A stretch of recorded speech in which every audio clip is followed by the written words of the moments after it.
Good evening and welcome to the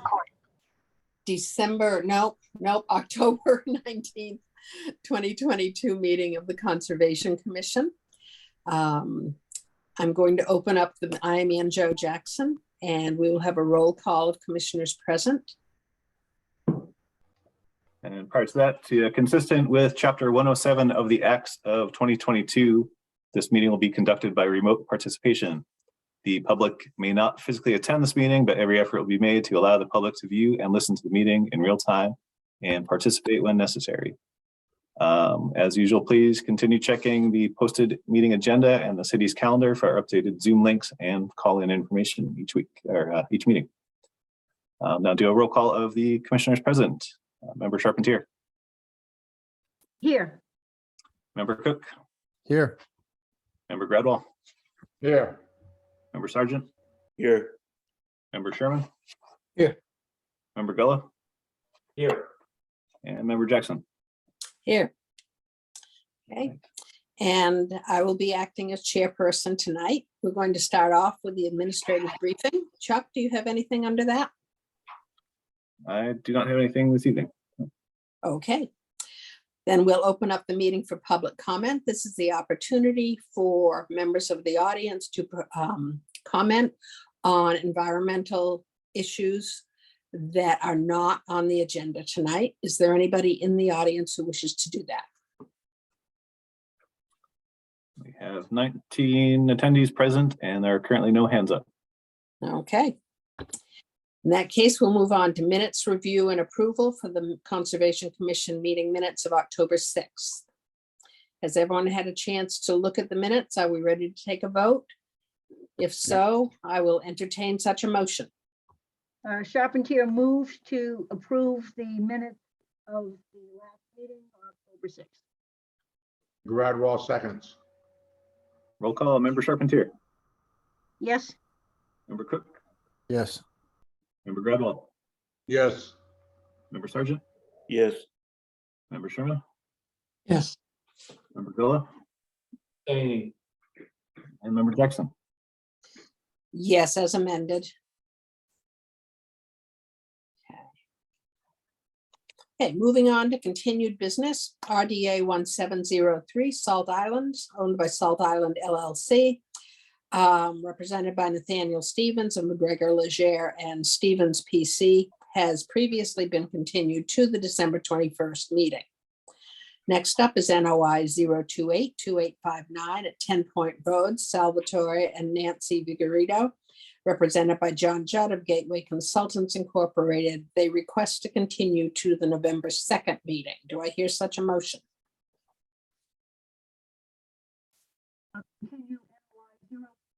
Barry? Would you like to? No, 10 Point Road, NOI 2859 0282859. NOI 2859, Salt Island. 10 Point Road. Sorry about that. 10 Point Road to be continued on November 2nd. November 2nd. Okay. Do I hear a second? Cook seconds. Charpentier seconds. Okay. I guess it's Linda that usually makes the motions. I'm sorry, Barry. Okay, A roll call, Member Charpentier. go ahead. Linda? Charpentier seconds. Yes. How do you yeah. vote? Roll call, Oh, Member yes. Charpentier. Yes. Member Cook. Yes. Member Gradwell. Yes. Member Sargent. Yes. Member Sherman. Yes. Member Gullah. Abstaining. And Member Jackson. Yes. Okay. Next up, we have NOI 0282827 105 Wingershik Road, lots A and B, owned by 125 Wingershik LLC, represented by Joel Favaza, Seaside Legal. And I believe Rob is recusing. Correct. I'll be shutting off my video Okay. now. Do we have Mr. Favaza present? He's promoting now, and I also have Stacy Minahan here from Fields and Thomas. Okay. Mr. Favaza, if you could identify yourself, name and address for the record, and give us a summary of where we are. Sure thing. For the record, my name is Joel Favaza. I'm an attorney at Seaside Legal Solutions. I'm here on behalf of 125 Wingersheek LLC. As this commission likely remembers, we were asked 2 meetings back to respond to the second observation letter from Beals and Thomas. We did that. It was provided to the Conservation Commission on October 5th. And as our hope that the Conservation Commission is now in possession of all the material it needs to move forward in hopefully granting an order of conditions for the construction of 2 single-family homes at 105 Wingersheek Road. Okay, thank you. Commissioner comments, and then we'll open it up to, actually, let's hear from Beals and Thomas maybe next. No, let's do public comment. Is there anyone in the audience who wishes to comment on the project at 105 Wingersheek Road? There are currently 20 attendees present and there are no hands up. Okay, let's hear from Beals, and I'll close the public comment period. Let's hear from Beals and Thomas. And again, if you could identify your name and address for the record and tell where things lie. Sure. So I'm Stacy Minahan. I'm a professional wetland scientist and senior associate with Beals and Thomas. We're out of Plymouth and Southborough for our office addresses. And I guess to start off by saying, so we had issued some, going back to the start, some initial requests for additional information and kind of held our review until receipt of that. There were some delays, so we ended up issuing an initial engineering review. We've received responses to that. We had another round of supplemental review, as Attorney Favaza notes, and they have provided some additional responses and materials in relation to that. To start off, I have not had the opportunity to review the latest materials. We have reached our authorized budget and previously approved scope of services. So I'm attending tonight on my own time just to try and be a resource for the commission and to try and facilitate. But because of that, I have not delved into the latest materials. I did review them briefly. The formatting of it made it a little bit difficult to check off, yes, this comment was addressed, this one wasn't, because instead of a item by item response, it's more lumped by topic. I think in general, my sense is that there would still be information and questions that we have. You know, one of the things that comes to mind, I know there's some confusion over the garages where Attorney Favaza has indicated they'll be 2 feet above, you know, with a ramp up, and they'll be on piers. To the plans, to us, they look like they might be on grade. It's at least unclear if they are. Even if they're not on grade, the plans indicate their slab at elevation 21 and the nearest contour is 20. So it seems like they'll be 1 foot above grade as opposed to 2. You know, so that's just an example, I guess, of some of the questions that we still have. There were some comments, and this is a minor one, but there was a response, I think, in the latest letter that the buffer zone to the primary dune that's shown on the plans had been removed at our suggestion. It doesn't actually appear that the buffer zone has been removed. We had some questions about the coastal resource area delineation and the coastal dune delineation in particular. And I will say, when we began the review and up until very recently, we're of the understanding that there had been an order of conditions for a prior larger home. And let me just pause because I tend to jump into things. If I'm jumping too far into the middle of things, just ask me to back up. Okay, thank you. There had been an order of conditions for a larger home approved. And by the documentation that we'd been provided, we had that order had expired. Now, I have recently been provided from the office another extension. And so that order is still valid. Whether or not that has implications for whether the resource areas are approved by that prior order, you know, that might change our commentary. But if we were looking at this project just on its own merits with the information provided, the information to delineate the extent of the coastal dune and the extent of the primary coastal dune hasn't, in our mind, been provided. Some of our comments, I think there's maybe a misunderstanding between us, and that was at one point Attorney Favaza why I'd reached out to see if we could have a call with the team before issuing our last letter. You know, our comment on topography, we had made a comment that some of the topography didn't appear accurate based on our field visit. We were focusing at the front of the site by the road in the forested areas where those isolated wetlands were, they were shown as just kind of very clean ovals that didn't appear to match what was in the field. There's been an updated survey undertaken, and in fact, those are now more accurately represented. But the response in the letter spoke to the fact that dunes shift over time and topography changes, and we certainly understand that, and that's not the portion of the site that we were commenting on, which we had outlined in our comment.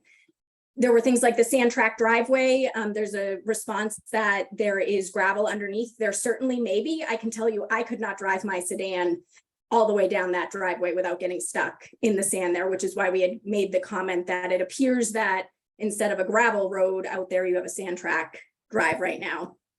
We had noted that we have not seen natural heritage information on this particular filing. I'm not sure if the Conservation Office has received anything. When I had asked about that, I think what they had last was from the prior approval, not the current one. So there were a few comments in Attorney Favaz's letter that he wasn't sure if Beals and Thomas had overlooked it or if we weren't provided it. And so again, I think that just speaks to some of the kind of misunderstandings between the comments and the information that we're seeking. And so I guess that's a flavor of where we're at late as of the last one. Again, I just want to reiterate, I have not conducted a thorough review of these latest materials because of the budget. I will acknowledge it appears they submitted a planting plan. They updated the topographic survey. I will note the survey that they submitted identifies a coastal bank on the existing condition as opposed to a coastal dune. So I think if we were to review it again, we probably would still have some remaining questions or information that we would want, but I also understand that there, may be an issue with continuing review. So I'm happy to answer questions. Pause there, I guess. Okay, thank you very much, and please hang around. Sure. Okay. Commissioner comments? Member Charpentier. Just a question has, and that Attorney Favazi can answer that later. Has there been any further progress on these two lots in terms, are they now, definite lots and we're actually permitting two houses on two defined lots? That's my question at this point. And let me just interrupt here to say that we will listen to all commissioner comments and then have an opportunity to respond. Okay, continue, Mr. Shade. Member Cook. I just had the same question as Linda. That's it. Member Gradwell. Linda's comment was my first one, but the second one is that this whole situation, everything here would have been alleviated had we considered what the advantage, what the environmental advantage would be to having the homes where they are rather than moving back 15 or 20 feet and being further away from the toe of the dunes and further away from the plovers. And I just don't see the advantage of having it at this point rather than 15 or 20 feet back and alleviating all the problems. Thank you. Member Sargent. You're muted. Muted, Dave. Maybe I should always be muted. Thank you for the revisions and concessions made for the project. I would appreciate it if there were areas designated for the stockpiling of snow. Construction and the upgrading of the driveways would negatively impact the two isolated wetlands. It's very easy to imagine snow with associated sediment being conveniently plowed into these depressions, as well as into the BVW opposite Wingishiek Road. Perhaps having designated areas for the stockpiling of snow and a split rail fence or other similar barrier along the driveways by the isolated wetlands would lessen this threat. And there also should be a minimum of 2 years monitoring for mortality of the mitigation plantings. Thank you. Member Sherman. I guess I still have serious concerns about this project. I contrary to the letter submitted by Seaside Solutions in August, I do not believe that this project does meet all the performance standards. And at this time, I do not believe that this project should be approved. Member Jackson? Yes, I do have comments. I think I'm in agreement with Mr. Sargent and Mr. Sherman. There are so many unanswered questions on this site, starting with the delineation of the dune, the primary frontal dune, and how far the coastal dune goes back. Beals and Thomas have questioned that. Other entities have questioned it. That needs to be delineated. And until we know what the resource areas are, I don't know how we can go any further. Furthermore, I've been looking at what is it called?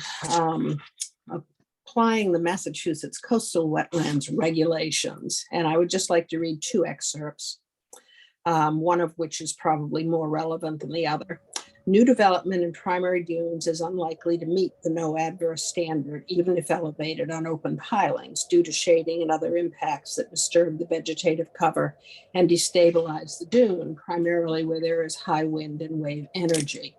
And then below, the installation of a new septic system in a primary coastal dune or other dune with high wind, high wave and wind activities is highly unlikely to meet performance standards.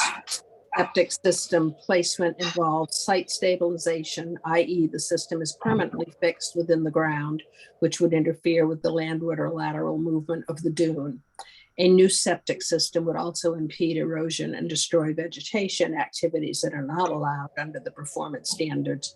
Title V contains additional prohibitions and criteria for septic systems in a velocity zone, which these are not. There are so many questions, that remain unanswered from the Beals and Thomas report. And I do appreciate the changes that you have made and the additions that have been made by the applicant. Those have been helpful, such as the planting plan. But I do not see, you're still dealing with 2 lots, 2 houses, 2 septic systems, 2 boardwalks, 2 driveways.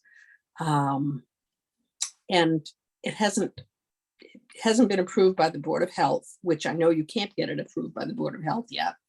But it's still 1 lot. It's not 2 lots. So there's a lot of question in my mind. Who wants to go next? Mr. Favazza? Thank you. I'll try and address roughly in the order they were received.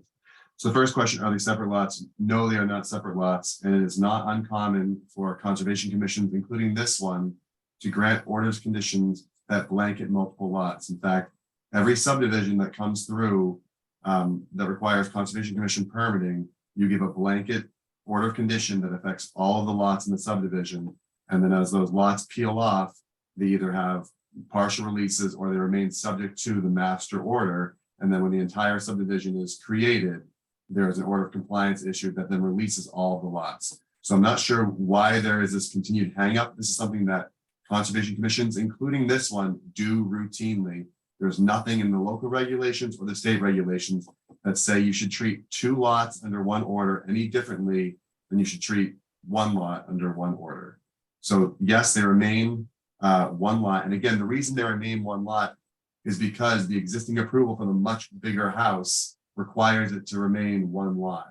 And if my client is forced to build the much larger house, he can't divide this lot ahead of time because it interferes with the ability to then build, again, the much larger house, much closer to the water that this commission approved in its past review.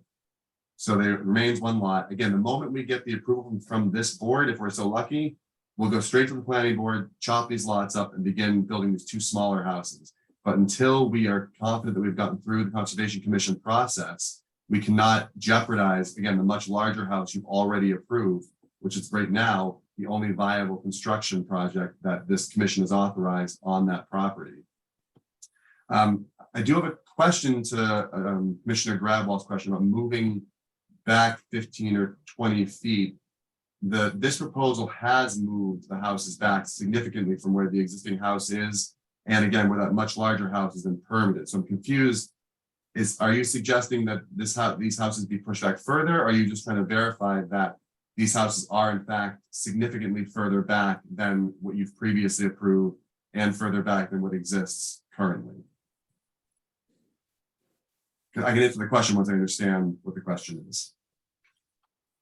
My question was, how is this an improvement for the environment than having it back some? And if we were coming before this particular board to get the single house on there right now, I think that the same problem would have arisen on there. That is just too close to the dune, too close to the plovers, and I don't see the advantage in doing that.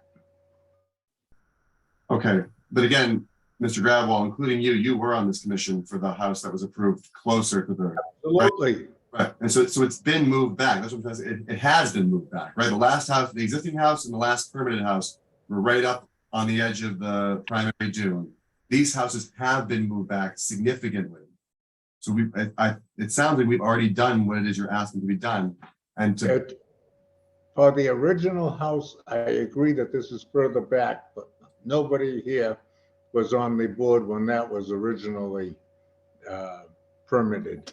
On the single house on this lot, most of us were here, we approved it. I think that under today's conditions, and much has changed. Each year, things change with the ocean. I think that there would be a hard time getting it this close to the dune.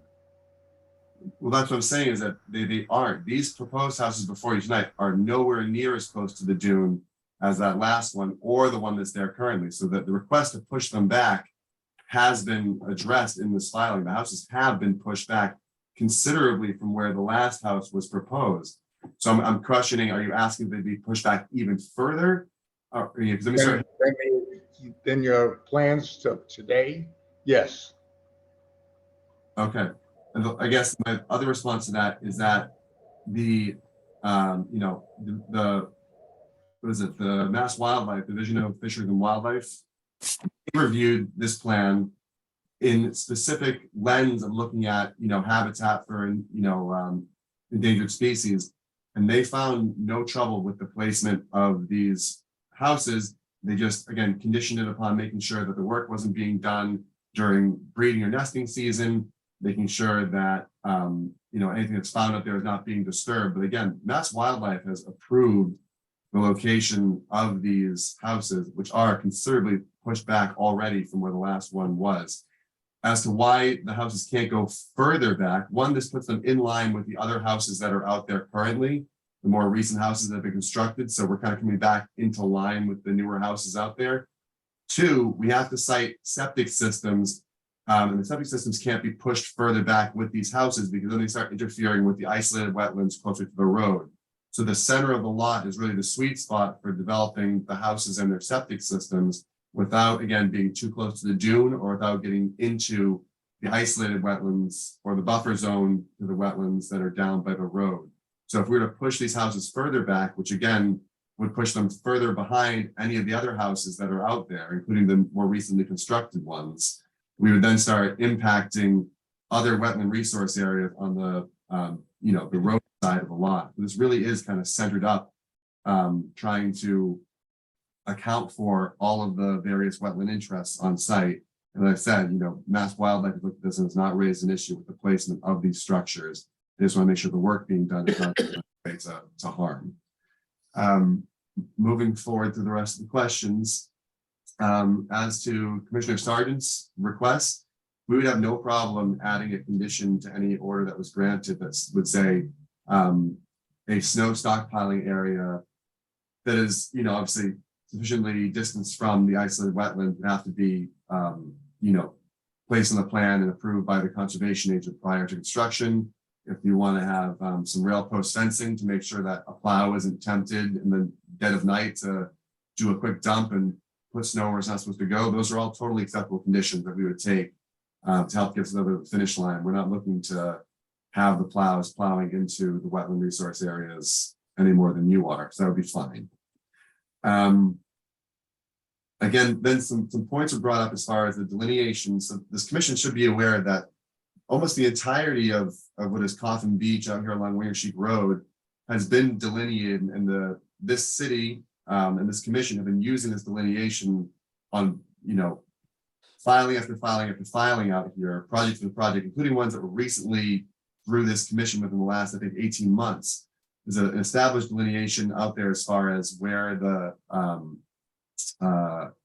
the mean high tide is, where the primary frontal dune is. It's all been established. This commission has accepted it many times, not just on the prior filing for this property, but also in other filings for other adjacent properties that are all part of this kind of delineation that has been agreed upon.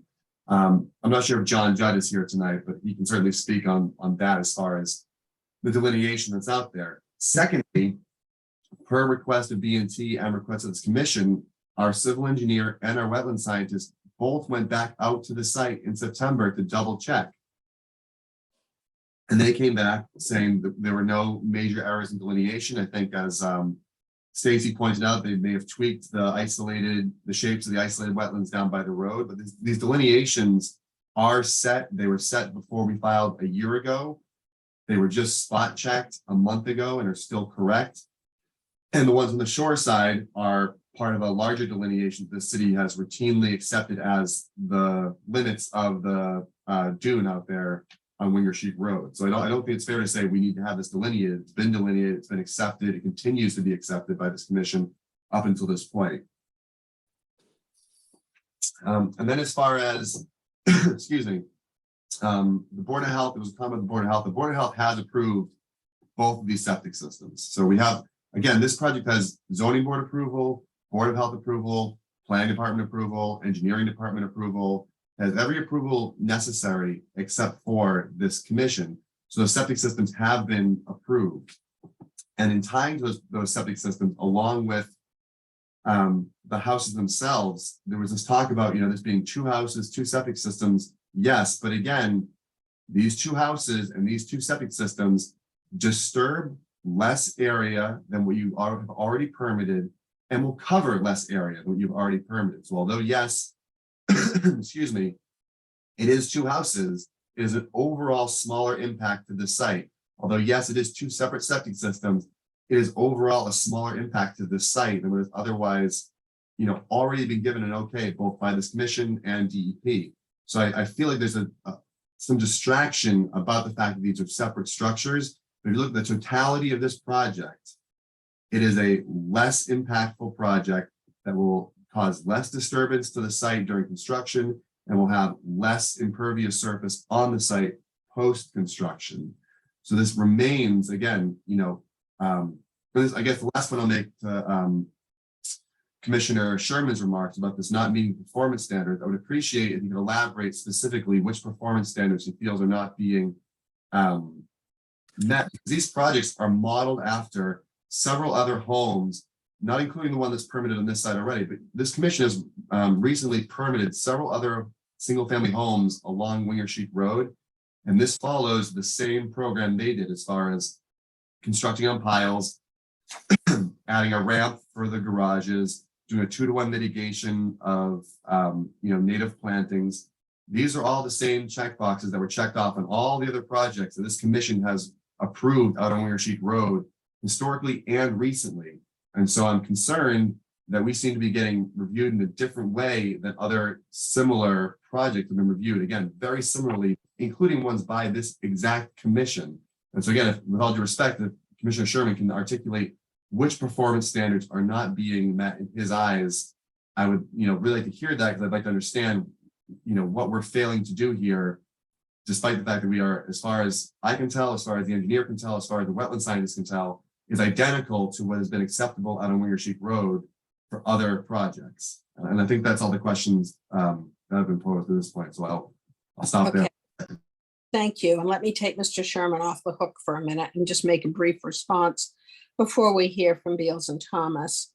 You are under close scrutiny. It's a very controversial project. It is one that has been brought in with new sets of eyes and new information.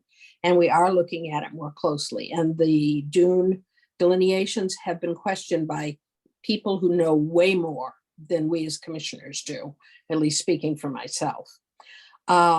Secondly, I would like to point out that in the alternatives analysis for 105 Wingersheik, way back on the house that was approved a few years ago, Mr. Judd said, as the property is a double lot, twice the required lot size and width, an alternative to the proposed plan would be 2 separate homes with separate driveways, septic systems, and associated impacts. Accordingly, the proposed single residence dwelling, which meets the performance standards for coastal dune, will have less impact than constructing 2 separate dwellings. Okay, moving on, as far as the meeting the performance standards, affecting the ability of waves to remove sand from the dune. And remember, it's up to the applicant to prove that there are no adverse impacts. The closest the project site is to wave energy or moving floodwater in a major coastal storm event, the more likely the project will impede erosion by waves and storm surge. Under disturbing the vegetative cover, disturbances to vegetation include removal of the vegetation, as well as cutting and shading activities that cause mortality of the vegetation. New development that will shade or remove and adversely affect vegetation in the primary dune will likely destabilize the dune due to the intensity of wave and wind energy. And we need to know where the primary dune is. Causing modification of the dune form, activities that can cause that, that would increase storm or flood damage, whether they are within or beyond the floodplain, include such activities as grading, removal of sediment, hardening materials used for driveways and roadways. In particular, the form of the dune closest to the beach, where the most active where the most active erosion and reshaping occurs, should not be modified in a way that would increase the potential for storm damage and flooding. Changes to the form that improve its ability to provide storm damage protection and flood control, such as beach or dune nourishment projects, sand fencing, and plantings, are allowed with proper design. Interfering with landward or lateral movement of the dune, regulations intend to avoid impacts associated with activities like the building of new structures or paved roads within a coastal dune. A new house on pilings that is built landward of the primary dune and that is not subject to wave energy, however, is not as likely to interfere with landward or lateral. Causing removal of sand from the dune, regulations are trying to avoid alterations or activity that would cause any direct or indirect reduction in the height and volume of the dunes, such as through site preparation work, dune beach grading activities, even the construction of structures that create wind or wave scour. Interfering with mapped or otherwise identified bird nesting. Many projects that are designed to minimize storm damage and flooding may be incompatible with bird habitat, particularly if located in threatened or endangered species habitat. The standards for review of new projects on relatively undeveloped dunes are quite rigorous. Few projects, particularly those within the zone of high wind and wave energy, are able to meet the performance standards of no adverse effects. So I'm having a lot of problems. Could we hear from Beal? Yes, go ahead. So again, with all due respect, I listened to a lot of that, and I don't know that those issues you raised apply to this project. So again, we're not subject to wave action. We are considerably beyond the velocity zone, right? So all that stuff about wave action, right? So it doesn't. That's not a concern here. We don't apply to it, right? Same the concerns about the primary dune. We're not in the primary dune, right? We're back. We don't know that. Well, again, you have a licensed civil engineer and a wetland scientist telling you that the dune is considerably further seaward than where these houses are. And typically, this commission accepts, the expert opinion of civil engineers and wetland scientists as to location of wetlands. especially where this commission has previously agreed that's where the delineation is. Secondly, Yeah, go ahead. dune sand, as you stated, right, projects such as this one, unlike unlike those ones that are up there on the dune or inside the velocity zone, projects like this are not as likely to have to create problems with lateral movement of the sand. And again, this is designed the exact same way other houses you have recently approved on William Street Road have been designed to make sure that sand can move around as necessary. The bird habitat point you raised, again, we have Mass Wildlife saying this is okay. So if you're hung up on things like bird habitat, primary dune impacts, wave action impacts, none of those, either they don't apply to these houses, or again, the case of the bird habitat, they've been addressed by experts who have said this is okay. So a lot of what you read to me, although I agree is valid and it's something this commission has to consider, does not necessarily apply to the houses before you. It may apply to other filings that you get on this property or other properties down there, but this particular filing doesn't seem to, trip the trigger line for a lot of those concerns because these houses are pushed back. The last thing I'll mention is you brought up Mr. Judd's previous filing. He's correct. If we were to propose two houses that were as big as the local zoning regulations allow for houses out on these lots, you're right, they'd be pretty big houses and they'd be much worse than the one house that you proposed. It was a specific intention of this design to make sure that these two houses were going to do less impact during construction and have less impervious surface after construction than the big house that was permitted. But you're absolutely right. There are versions of a two-house plan that are much worse than the one-house plan you approved. This particular two-house plan is better than the one-house plan you've approved. It is not what Mr. Judd was talking about in his previous filing. Thank you. Thank you. Tracy, would you Yes. like to enter Yes. the fray? And Stacy, just for the Stacy, record. I'm sorry. No, that's fine. Everyone calls me Tracy. I'll answer to anything. Okay, so a few notes, and I think a lot of this boils down, Chair Jackson, to the point you made. I'll start off there. So Attorney Favazza, you've noted that the civil engineer and the wetland scientist have confirmed that the delineations are correct. And the only thing that I've seen to that regard, and perhaps I'm missing a piece of the file, and that's why I raised this, is Mr. Seecamp, the wetland scientist's letter addressing the isolated wetlands. I have not seen something from the wetland scientist or a coastal geologist or a civil engineer outlining where the primary frontal dune is beyond how it's shown on the plans, with no documentation of how that line was derived. And so we were asked to come in and, review the project and review the resource area delineation. And typically when we do that, whether it's a bordering vegetated wetland or a coastal dune or inland bank, there's some level of documentation and methodology that's provided. If it's a BVW, there are transect forms, and we go out in the field and review the wetland line, similar to what we did for the IVW.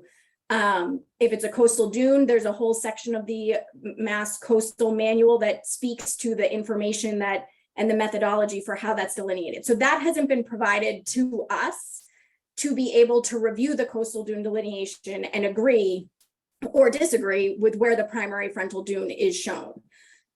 I also want to make the point, I know we're very focused on the primary frontal dune for the reasons that you and the chair have discussed in terms of the likelihood of adverse impacts and ability to meet the performance standards. I do just want to remind the commission, because of some of the way the language is happening in this conversation, the entire project is on a coastal dune jurisdictional resource area, regardless of whether it's on the primary dune or not. I know we've been talking about setback from the dune, and I think we mean when we're saying that setback from the primary coastal dune, which again, I just reiterate, we haven't been able to review because the information on the delineation hasn't been provided. I have seen Mr. Seecamp's letter speaking to the isolated wetlands. I have seen his letter states that the entire property is on coastal dune. I have not seen something from him or the engineer documenting where the primary dune is and how it was derived. In terms of the natural heritage and the birds, plovers question, I do agree that if wildlife is satisfied with the rare species considerations, then that aspect in my mind of the performance standards is addressed. Again, I haven't seen that letter. I don't know if the Conservation Office has that letter. You know, I believe that it exists, Attorney Favazza, since you're referencing it. But that certainly is something that if the Conservation Office doesn't have, they should have, you know, if you could provide to them for their files. And then the other note that I just wanted to say, in terms of a few times now in your letter and in this conversation, Attorney Favazza, you've referenced that you were previously given the okay by this Conservation Commission, which I understand based on the prior order. I will say we reviewed this project on its merits. I understand what you're saying about the prior project. Our review was this project on its own, does it meet performance standards? What are the questions we have?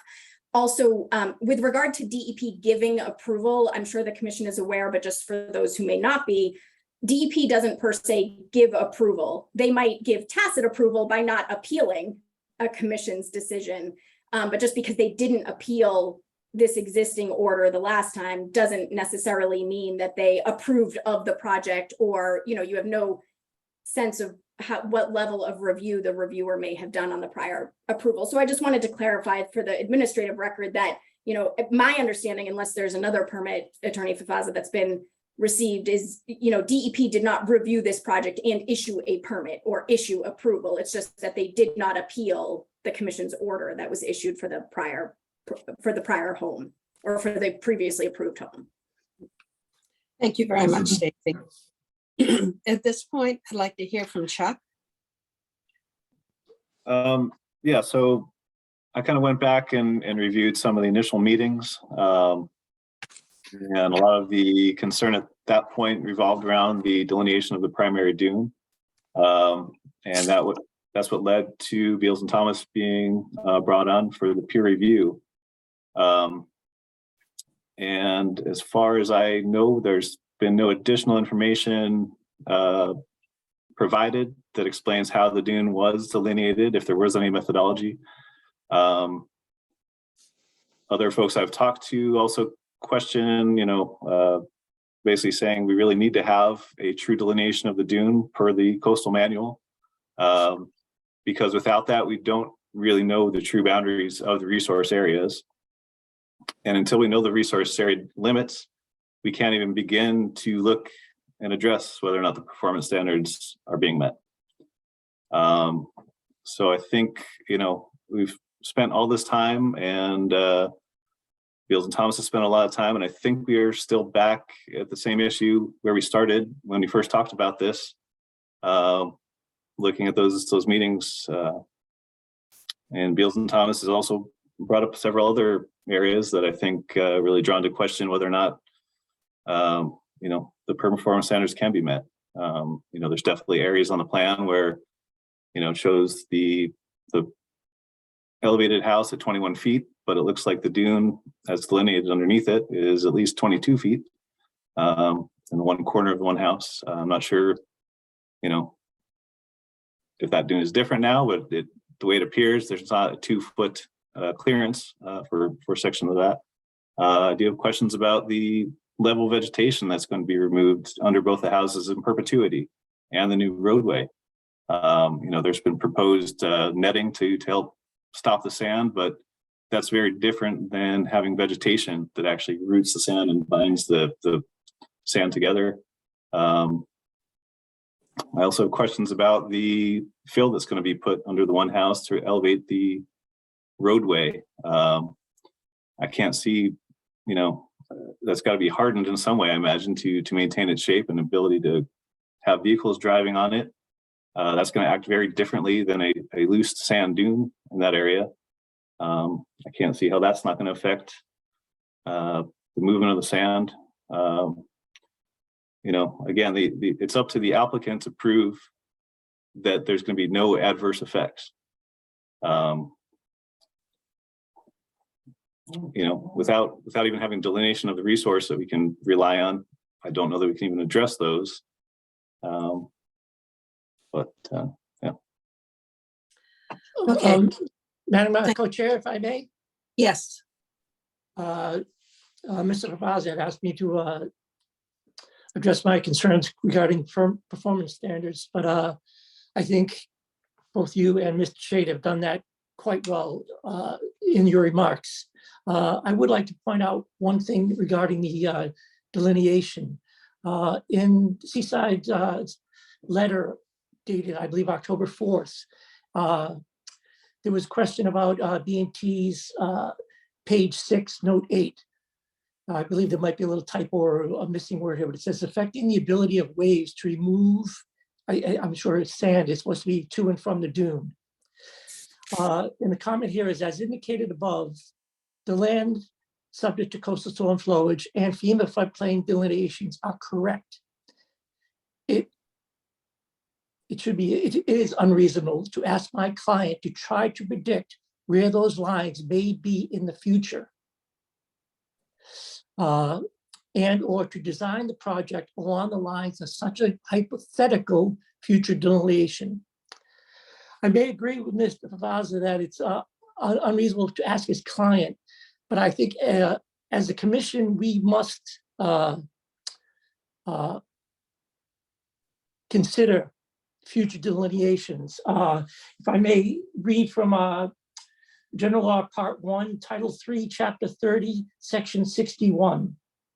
In considering and issuing permits, licenses, and other administrative approvals and decisions, the respective agency, department, board, commission, or authority shall also consider reasonably foreseeable climate change impacts, including additional greenhouse gas emissions and effects such as predicted sea level rise. As used in this section, in Section 62, damage to the environment shall mean any destruction, damage to impairment, actual or probable, to any of the natural resources of the Commonwealth, and those include seashores and dunes. Those are my comments. Thank you, Mr. Sherman. I'm not sure at this point where we go. My feeling is that we are ready for a vote. Mr. Favazza, is that an acceptable resolution? If I can be given the courtesy of one moment, I'm checking with my client right now. I think Certainly. Stacy had her hand up. If you want to go to her first. Yes, if I may, Madam Chair, just to clarify a bit. So the comment that is referenced that we were just discussing speaks to that coastal manual, which talks about looking, it does talk about looking sort of in the future, how likely the dune is to erode in the future. Now, one thing I did want to clarify though, is we're not asking the applicant to determine where the floodplain will be in the future. But we did still have questions as to the delineation of the floodplain. I know the response was that it's correct, and it well may be, but it is not clear to us how it was correct. We had questions when we were looking at the FEMA mapping on the extent of land subject to coastal storm flowage. Thank you. Thank you. And you're not the only one who has had questions. Thank you.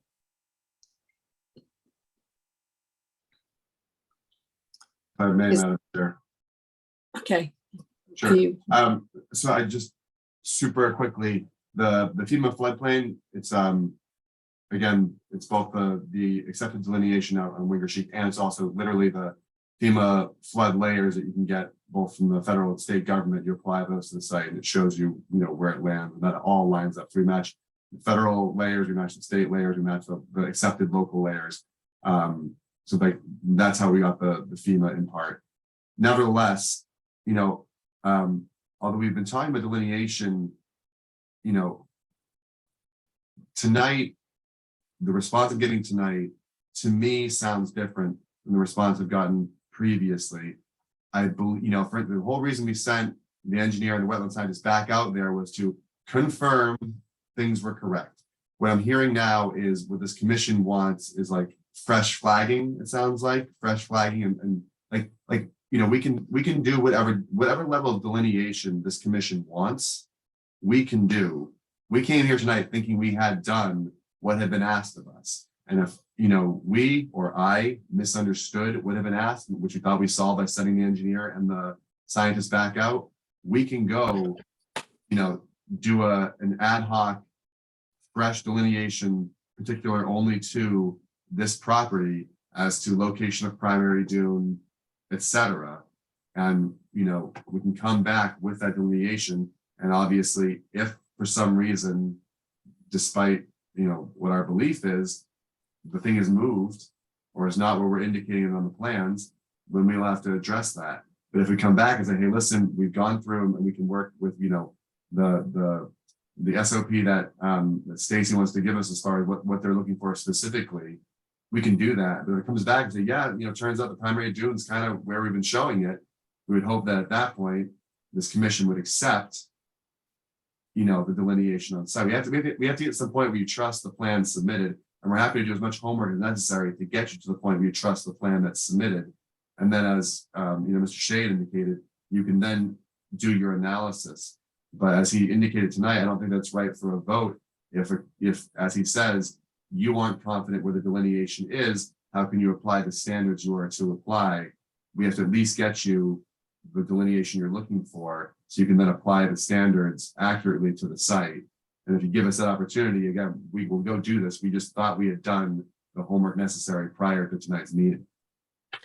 And I appreciate that, but the primary dune delineation has been questioned from the beginning, and most prominently by Beals and Thomas, and you've had a chance to respond to it and said, no, we did it correctly.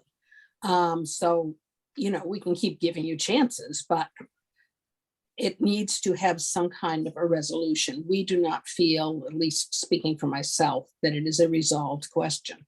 And I don't think having the same people go out multiple times is going to resolve it. No, that's what I'm happy to have, if she would indulge me, I'm happy to have Stacy say, hey, the delineation we're looking for requires X, Y, and Z, and then we'll go do X, Y, and Z. Again, as she stated, there was, appears to be a misunderstanding because we thought we had done the double check we were supposed to do. I'm hearing tonight that we have not done what, the commission wants done or what Stacy suggests the commission should want done. And we are not unwilling to do that. We need to be crystal clear so that no one wastes any more time as to what the delineation needs to look like so that we can do it properly. Stacy, who would be an appropriate person to do that, or Well, role? and if I may just back up for a moment, I do think, Attorney Favazza, that our initial letters to you were quite explicit in terms of the information that we were looking for the coastal dunes. So I think if you refer back to those, that's the scope. If you look at, across the Wetlands Protection Act and then the coastal manual that we cite and the particular appendix about delineating coastal dunes, that has a very explicit detailed methodology about what should be done to delineate primary coastal dunes. So I would refer you back to that in terms of how to delineate it. In terms of who would be appropriate, I'm hesitant to I'm looking more for roles, like would it be a coastal geologist? Oh, yes. I mean, it should be someone who is familiar with coastal dune delineation, whether it's a wetland scientist, it could be a civil engineer, it could be a coastal geologist, but someone who understands the coastal manual methodology and will be able to do the transects both on the property and using LiDAR off the property, because you really look at kind of the whole coastal dune system, particularly on this site where there's either an artificial or I don't know what caused it, but there's that kind of escarpment right behind the front of the dune between the house and the beach area, right? So you wouldn't want to look just at this site because you're going to get some sort of false sense of where the dune is because of that isolated feature. So yes, but civil engineer, wetland scientist, coastal geologist, someone, but of all of those three, someone who is familiar with delineating coastal dunes. Okay, thank you, Stacy.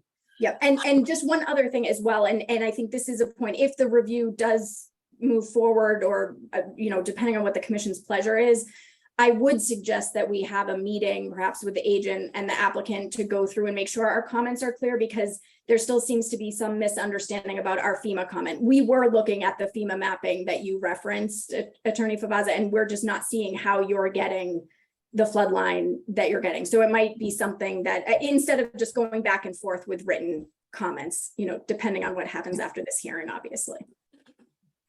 Okay, Mr. Favazza, what is a continuation going to gain anybody, given that you have had multiple opportunities to delineate, to have a different delineation of the dune?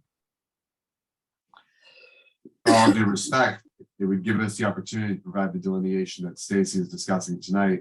If you go back through the previous meetings, this commission, at the last meeting did not have an issue with the delineation. A meeting before that, we had discussion.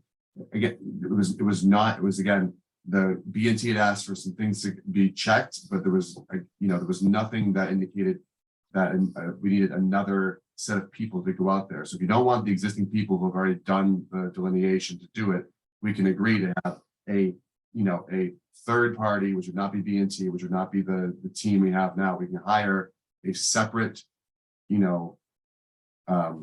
engineer, scientist, geologist, depending on who's available, and have them, audit the work and do the actual delineation that Stacy's looking for.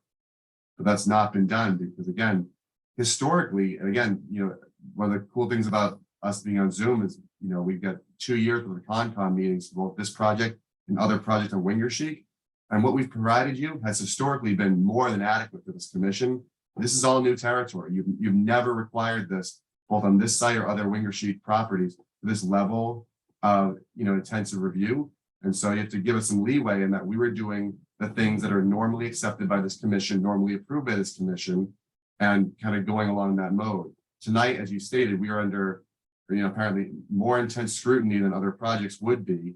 And we are now being asked to do more than we normally need to do for this commission. So we need time to shift that gear and do this work. And we are not saying we won't do it. I'm just saying we had no idea that level of work was required because it's never been required before. It certainly wasn't spelled out as far as we could tell that it needed to be done prior to tonight. So I appreciate the courtesy of being given the opportunity to send, another team out there to do the work that Stacy's requesting, which then, as Mr. Shade pointed out, allows this commission to properly apply the performance standards to the project, knowing with confidence where the resource areas are.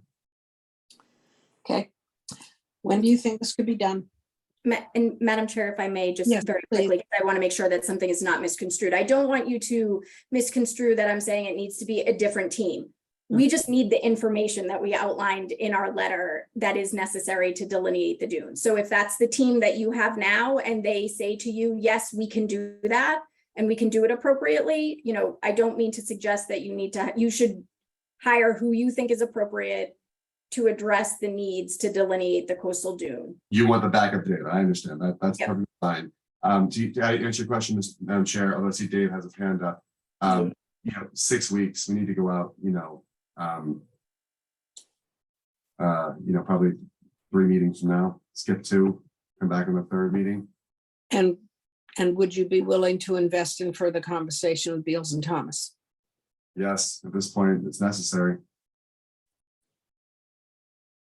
And I just want to, Madam I'd just Chair, like to clarify too, that this delineation needs to include at least 2 transects at least within the property, and none of those can go through the existing house because the dune in that area is not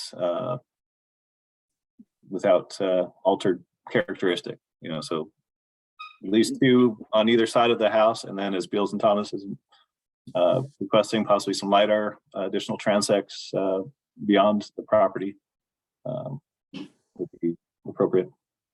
Madam Chair. Yes. In the past, with due respect to Jill, but there has been some issues about where the primary dune has been in the past in Wingersheik, and that has been satisfied generally by Rebecca Haney, who's with Coastal Zone Management, and she most recently helped with a delineation on 4850 Atlantic Ave, and she's helped the commission with other properties out there, and she's generally regarded as the utmost authority on where the coastal dunes are on the North Shore. So I just want to pass that along to other people. I appreciate that. Thank you very much, Dave. Okay, so you want to continue to the meeting of December, no, this is October, November, what are the upcoming meetings? Yeah, December will be December. Yeah, that's the So- 7th, I think. 6 weeks, first meeting in December, That'd be great. all right, which should be what, December 7th. 21st, 14th, 7th? I don't know that it will matter, but I will likely not be available on the 7th. Okay, is it possible that somebody else might be? Dan Gagney of my office might be. He's the professional engineer that's doing the review. He wouldn't necessarily be able to speak to coastal dune items, but depending on the timing and our response, it could be that it's a clean, yep, we agree, and no discussion needed at the hearing. Okay, thank you. All right, so Linda, I will entertain a motion to continue 105 Winger Street to the meeting of December 7th. Linda, can you speak into the microphone, please? Charpentier, is this better? Yes, much better, thank you. Okay, Charpentier moves to continue NOI 0282827 105 Winger Sheet Road, lots A and B, to the meeting of December 7th. Gradwell seconds. Thank you, Barry. Okay, roll call. Chuck? You're muted. Member Charpentier, Yes, Member Cook, Yes, Member Gradwell, Yes, Member Sargent, Yes, Member Sherman, Yes, and Member Jackson. Yes, Thank you. okay, see you then, Mr. Faza. Next up, Nice meeting we you have all. RDA 174. Thank you, Stacy. I appreciate you being here. Next up, we have RDA 1741 at 4 Point Road, Nicola Bach, owner and representation of Bach Builders LLC.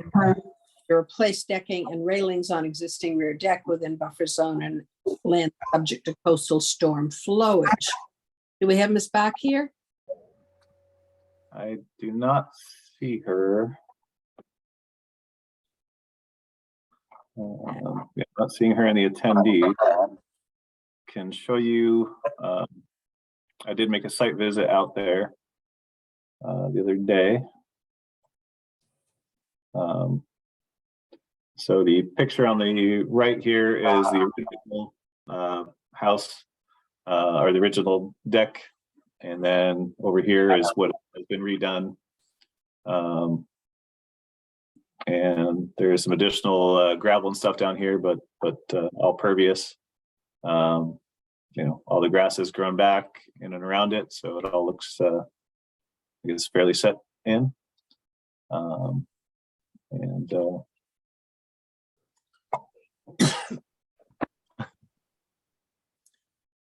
Anything else? No, I mean, it all Oh, okay. appears to be done as she said. She did give us the extra fee because it was a after the fact. Yeah. So she's Okay. up to date with her Thank fees. I'll open this up for public comment. Is there anyone in the audience who wishes to comment on 4 Point Road? We have 20 attendees present and no hands are up. Okay, and I'll close the public comment period. Commissioner comments?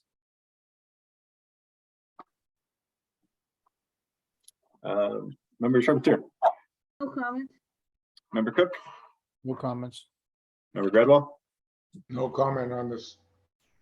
Member Sargent, no comment. Member Sherman, no comments. Member Gullah, No comment. and Member Jackson. No comment. In that case, I'll entertain a motion to close the public hearing, Linda. Charpentier moves to close the public hearing on RDA 1741. Into the mic, into the mic. Charpentier moves to close the public hearing for RDA 17414 4 Point Road. Gradwell seconds. Roll call, Member Charpentier, Yes, Member Cook, Yes, Member Gradwell, Yes, Member Sergeant, Yes. Member Sherman, Yes, Member Gullo, Yeah. and Member Jackson. Yes. And now I'll entertain a motion for a negative determination on RDA 1741. Linda? Charpentier moves for a negative determination for RDA 1741 at 4 Point Road. Gradwell seconds. Roll call, Member Charpentier, Yes, Member Cook, yes, Member Gradwell, Yes, Member Sergeant, Yes. Member Sherman, yes, Member Gullo, Yes. and Member Jackson. Yes. Okay, next up, we have NOI 0282877 at 31 Thatcher Road. Lynn Silva, owner, represented by Bill Manuel, Wetlands and Land Management, Inc. Construction of addition to single-family home in Salt Marsh Buffer to Riverfront Coastal Resource Area and land subject to coastal storm flowage. It's not Riverfront, no, sorry, in Salt Marsh Buffer. I'll be recusing from this as well. My last recusal of the night, my apologies. Yeah. Okay, All right, we have good the evening, everyone. This is Bill Manuel. And Chuck, if you would also be prepared to allow the applicant, Lynn Silva, to speak. At the last hearing, she was attempting to have comment and she was never recognized. And I can't see from where I sit if folks are, unless I got the participant list illuminated, I can't see if folks are trying to get in. So I missed that. But I just want to continue our discussion on 31 Thatcher Road. This was a proposal to add an addition to the existing home. I pointed out to you that the work was in the buffer zone to Salt Marsh, and I suppose I could also share my screen if you wouldn't mind. Sure.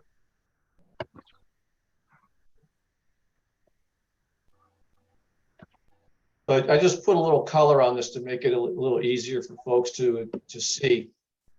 And so the salt marsh is in the back of the lot, and I delineated that. I saw that the DEP belatedly, they did not have these comments a couple of weeks ago, but added a couple of comments about they wanted the salt marsh line extended. I did that today. It doesn't have any effect on the review of the project. The line essentially continues in the same trend.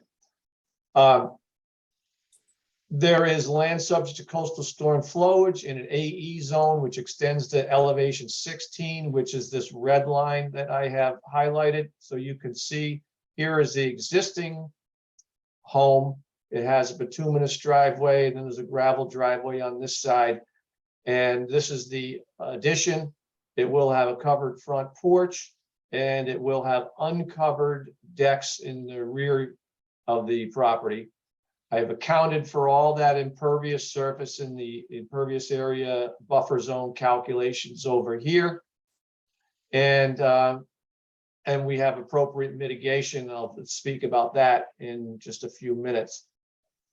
But I did submit a letter, and this plan is slightly revised from 2 weeks ago.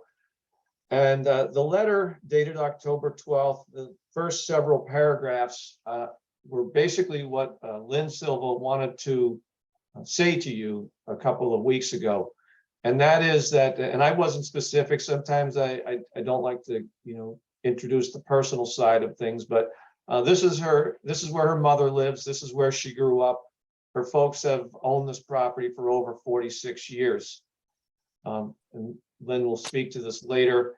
The intent of this is to allow the mother to continue living in the home as she ages. This will provide for her additional space to care for the 2 grandchildren that she now presently takes care of. And as the years go on, it will provide her area for single-story living in the new addition. Lynn and her fiance, soon-to-be husband, are going to move into the existing part of the home. So this is all staying in the family, and this is all an effort for, future planning for their mother's care and comfort in coming years. So I wanted to point out too that I think I said it already, all of this occurs within lawn area. This is grass from the street down to there's a planter area along the edge of the marsh. It has nice flowers in there, but this lawn right down to the edge of the planter, and then it drops off like, I think probably every house along Thatcher Road here. It has an embankment that drops off about 2 or 3 feet to the elevation of the marsh, and that's essentially where this flag line occurs. So that's a little bit of the personal side, and I just want to deal with the technical matters now. There was a comment by Commissioner Cook that the addition should be constructed on piles because it's in the land subject to coastal storm flowage zone. And I just want to remind the commission of a project they recently approved as recently as February of this year. It was only 5 lots away at 21 Thatcher Road. The same question arose during that hearing, and we provided a letter from the project architect that cited the building code and where it allows for structures to incorporate flood vents into the exterior of the structure, which would activate if floodwaters ever got that high, and it would allow that portion of the structure to be inundated, and then as the tide recedes, the water would flow out again. That serves the same purpose and the same function as constructing this addition on piles, and it is allowed in the building code, and you did approve not only on 21, but I also in that letter reminded you that just the previous year at 120 Bass Avenue, same marsh, same coastal flood area, you allowed a similar project with similar technology. So we're hoping that carries forward here, and we can continue with the design utilizing the flood vents. Commissioner Sargent suggested he would like to see 2-to-1 mitigation. What we have done is increase the mitigation to 1.5 to 1. And the reason we stopped at 1.5 to 1 is because this is a small lot. It's less than 14,000 square feet. The mitigation, as we all know, is something that for those of us who practice in Gloucester a lot, we know it's something the commission requests, and we as consultants try to have our clients contribute to that as much as possible.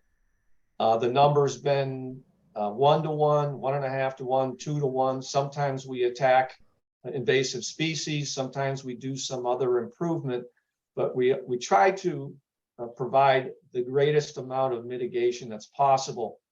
And on this lot, there's not much grass area left. I mean, we've increased the mitigation to over 2,000 square feet.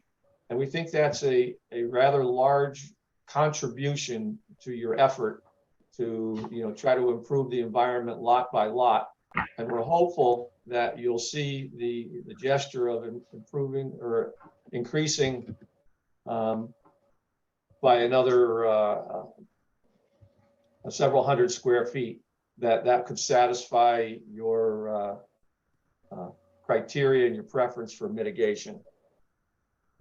And then lastly, Commissioner Sherman's expressed concern that the project, he felt it would impact the adjacent marsh. Although he wasn't specific about how, I took his concerns to heart. I want to point out that the foundation excavation here is about 68 feet from one flag, from flag A4, and it's a little further away. Just this back part of the property is a little further away at all the other flags, and of course the excavation to the street is even further away than that. The deck will be supported on sonotube posts, and that's 62 feet away from one flag and farther away from all the others. And there is an expanse of undisturbed lawn between this work and the edge of the marsh. We had initially shown a silt sock mulch sock, I guess we call it, to encircle the construction area. That's in this black line here. And then as an added measure of protection, just for some added measure to establish the work zone, I added a high-vis fence, a plastic high-vis fence to be installed behind the mulch sock, which basically walls off the construction zone and any incursion into the grass area behind here. So you have this zone of 50 square feet or more, or 50 linear feet or more separation between the closest work zone and the limit of salt marsh. You can see from the contours that it is very gently sloping in the work area down towards the marsh. The 12-inch diameter mulch sock is more than adequate to prevent sedimentation from leaving the immediate construction area.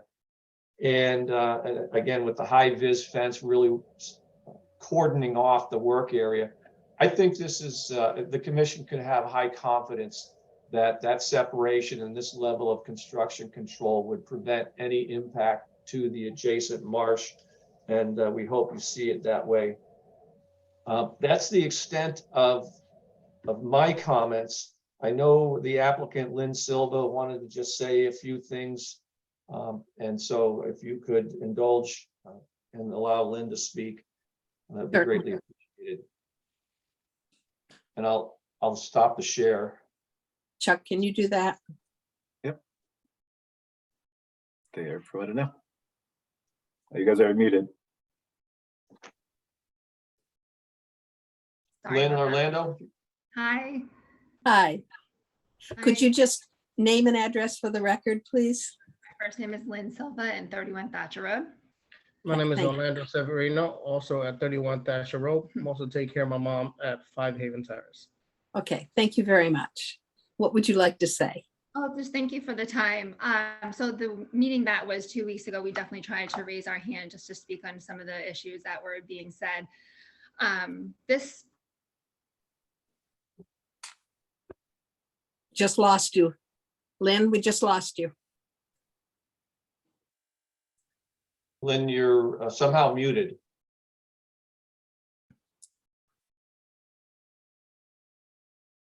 Can you hear us? Yes. We can hear you now. Don't touch anything. We were. So I don't know what you heard, but we were, my parents have had this house for 46 years and my dad passed away 3 years ago. And he had asked me prior to him passing if I could take over this house with Orlando and make my mom a house on the property. So Orlando and I could start a family here. And then for, you know, us to take care of my mom. He knew something more than I did. That he actually passed away that day that he said that. So that's just something that we wanted to, you know, keep in the family, and I just want to honor his wishes. So Orlando and I, we don't know anything in regards to like development. So we hired Rob and we told him what our plans were. And then with his knowledge and expertise, we kind of just, you know, developed this plan, and we wanted to make sure that we were within, you know, the laws and everything that we needed to do. And I just want, like, you know, my mom to have the, you know, the best part of her end of her, you know, of her life. And I call her Superwoman. She is more than capable and able to do things now, but I don't know what it's going to be like later in life. And so we were just trying to set this up. And one of the commissioners mentioned that it was like kind of a large project. And the reason, I think it's pretty small in consideration of her living space, but we wanted to, like, right now she's able to climb stairs. Like I said, she's able, and I told her she has like another 150 years to go. But I mean, God forbid anything were to happen, we wanted to be able to have the upstairs like be one floor living. Can you still hear us? Yes. Yeah, Okay. you're not moving, but we can hear you. Okay. I wanted the upstairs like to be one floor living, but if anything were to happen, we wanted, like, there was a basement, which Rob was saying, he was like, do you just want to keep it a basement or like living space? And I said, well, I would much prefer it to be living space, because if she wasn't able to climb stairs, I would want her to be down there, and then Orlando and I could help her out. And in the meantime, she does take care of my brother's kids, which are about a half mile down the street, and my niece and nephew. So she has them a few days a week. And then, like I said, Orlando and I like to have a family. So that's something that we're hoping that she would be able to do as well. And yeah, so we just want to keep it within the family. We weren't trying to do anything like special. We just wanted to, you know, I don't want her to worry about having to mow a lawn, to be shoveling. I just want to take care of her, honor my dad's wishes. We weren't trying to do anything grand. We were just trying to give her, you know, the best that she could. And another point is she's been in this house for 46 years and has the most beautiful view. And I didn't want her to like be at the ground level where she could be up a little bit higher and enjoy that view, especially for this part of her life now. So if she had to be on the floor level, The floor, yeah, the first floor. on the first floor, And that would always be an That would option. explain the size, because everything that's upstairs is downstairs, minus the kitchen. But if it gets to a point where she can't go upstairs, then she doesn't need to be cooking. Right. We can walk through the garage and get to her and Right. take care of her that way. Right. Okay, well, our agenda is packed tonight, so we appreciate your input. Is there anything else that you needed to add on an environmental note? No, I'm all set. All right. Okay, great. Thank you very much for participating. You're welcome. Okay, I'm going to open this up to the public for comment. Is there anyone in the public who wishes to comment on the project at 31 Thatcher Road? Chuck, you're muted. Got 16 attendees and there are currently no hands up. Okay, I'll close the public comment period. Roll call for commissioners, Member Charpentier, Yes, comments. I approve the project. Okay, Member Cook, I still think, I don't like it. I still think it should be on pilings. Now, you keep mentioning the other property that we did further down on Thatcher's Road. We also put that conditions in there that they couldn't have store paint and everything down there. It wasn't a habitable unit that they were putting downstairs, at least that's what they told us. Now, in this case, they want to make it habitable downstairs and put scuppers in so that the water can run out. No. I disagree with that. No. okay, hold on, Orlando, please, just for a minute. I'll come back to you. Okay, let's finish commissioner comments. you're done, Member Cook? Yeah. Okay, Member Gradwell, I'm still hung up on a lot of this as to what Bill is saying and what they are saying. I'm going to hold off on any comment at this time. Member Sargent, Thank you for the increased mitigation plantings. There should be a minimum of 2 years monitoring for the mortality of mitigation plantings. Thank you. Member Sherman, Mr. Manuel mentioned the two previous projects that the commission approved. I have to say that I was not a member of the commission when those two, and I believe that I would have had similar concerns on those that I have for this project. I still have real concerns about the impact on the salt marsh itself. As stated in the Gloucester Wetlands Ordinance, I feel like this project will significantly alter the flood retention characteristics of just not this site, but the adjacent sites. And again, I hate to sound like a broken record, but I think, you know, we do need to consider future conditions. This is not something that we just may want to. I'm going to repeat this, and that in considering and issuing permits, licenses, and other administrative approvals and decisions, respective agency, department, board, commissions, or authority shall consider reasonable foreseeable climate change impacts, including additional greenhouse gas emissions and effects such as predicted sea level rise. I think this where this property is, I think already it's been noticeable more flooding during not just extreme storms during storm surge, but also during astronomical high tides. One last thing is that when I was over kind of looking at this area, I couldn't help stop thinking about, the fact that the creek is closed right now due to bacterial contamination. The water that flows to that creek is, probably ending up right near these properties on Thatcher Road. And I'd just like to say, since the source of this contamination really isn't known, but I think the commission should be very cautious in approving any work being done in this area when anything that could either impact or exacerbate that problem should be considered. Okay, thank you. Okay, Member Jackson? Yes, Mr. Manuel, I want to thank you for your response. I thought it was very well thought out. We cannot at this time require pilings. The flood vents are acceptable. As far as mitigation goes, they're doing 1.5 to 1. Our usual policy is 2 to 1 in Riverfront, 1 to 1 everywhere else. And I really appreciate the extra mitigation. And I think that will, since it's being built over existing lawn and they're putting in all that mitigation, I believe that will negate any any decreased ability to mitigate flooding. I don't believe that it is a danger to the salt marsh. We have approved other projects as close to that, if not closer. Mr. Orlando wanted to make a quick comment, I hope.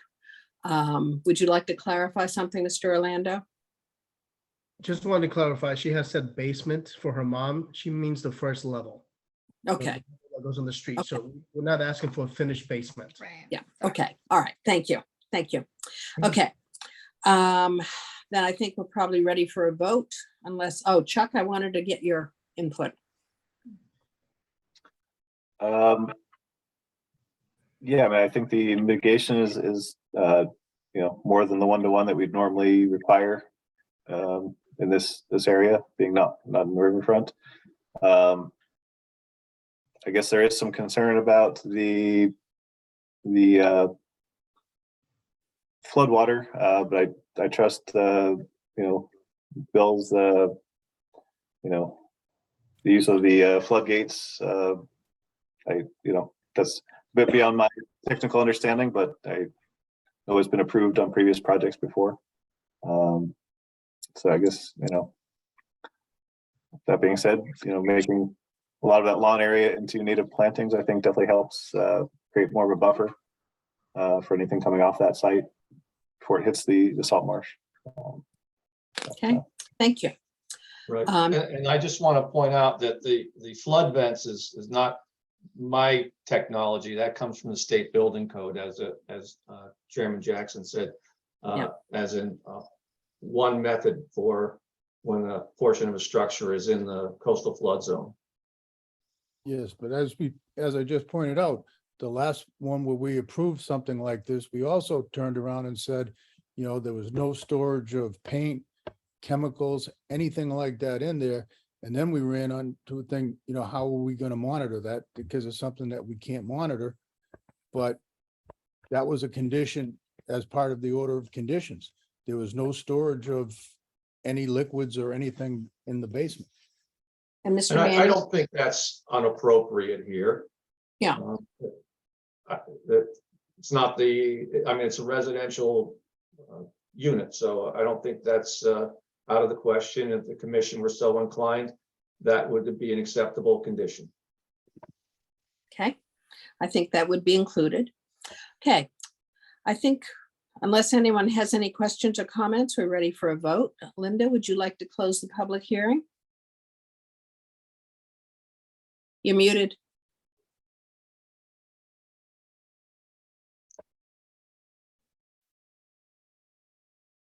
Okay, I'm back. Good. Now would you like to close the public hearing? Yes, I would. Thank you. Charpentier moves to close the public hearing for NOI 0282877 at 31 Thatcher Road. Gradwell seconds. Roll call. Member Charpentier. Yes, Member Cook. No, Member Gradwell. Yes, Member Sergeant, Yes, Member Sherman. I just want to clarify, this is a vote to close the hearing, not for the approval of That's project. That's Oh. correct. Correct. Okay, yes, And Member Jackson. Yes. Okay, Linda, would you like to make a motion regarding action on 31 Thatcher? Yes, Charpentier moves to approve NOI 0282877 at 31 Thatcher Road with the aforementioned conditions. and Gradwell seconds. Roll call, Member Charpentier, Yes, Member Cook, Yeah, no, Member Gradwell, Yes, Member Sergeant, yes, Member Sherman. yes, And Member Sherman no, and Member Jackson. Yes. The motion passes. Thank you Your for your pro- time this evening. Thank you. Thank you for your time and your additional information, and good luck to you all. Thank you. Okay, moving on to amendment to NOI 0282808 at 188 Hesperus Avenue, John and Kelly Bukowski, represented by Ryan Wickman at Chestnut Grove Design Group. New landscape and hardscape plan in buffer zone to coastal bank. And I'm going to depend a lot on other people on this one because they are more familiar with the site. Do we have the representative? Yeah, I saw him here. Yeah, here he is. For the record, Commissioner Gall rejoined the commission.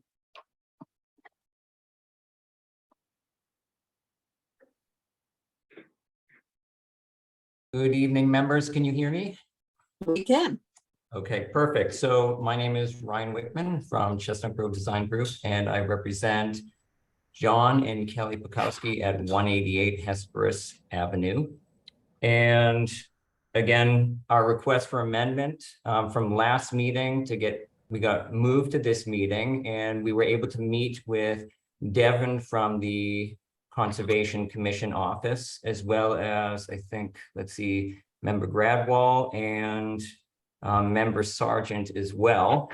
And we took a look at some trees that we were requesting pruning and removal of.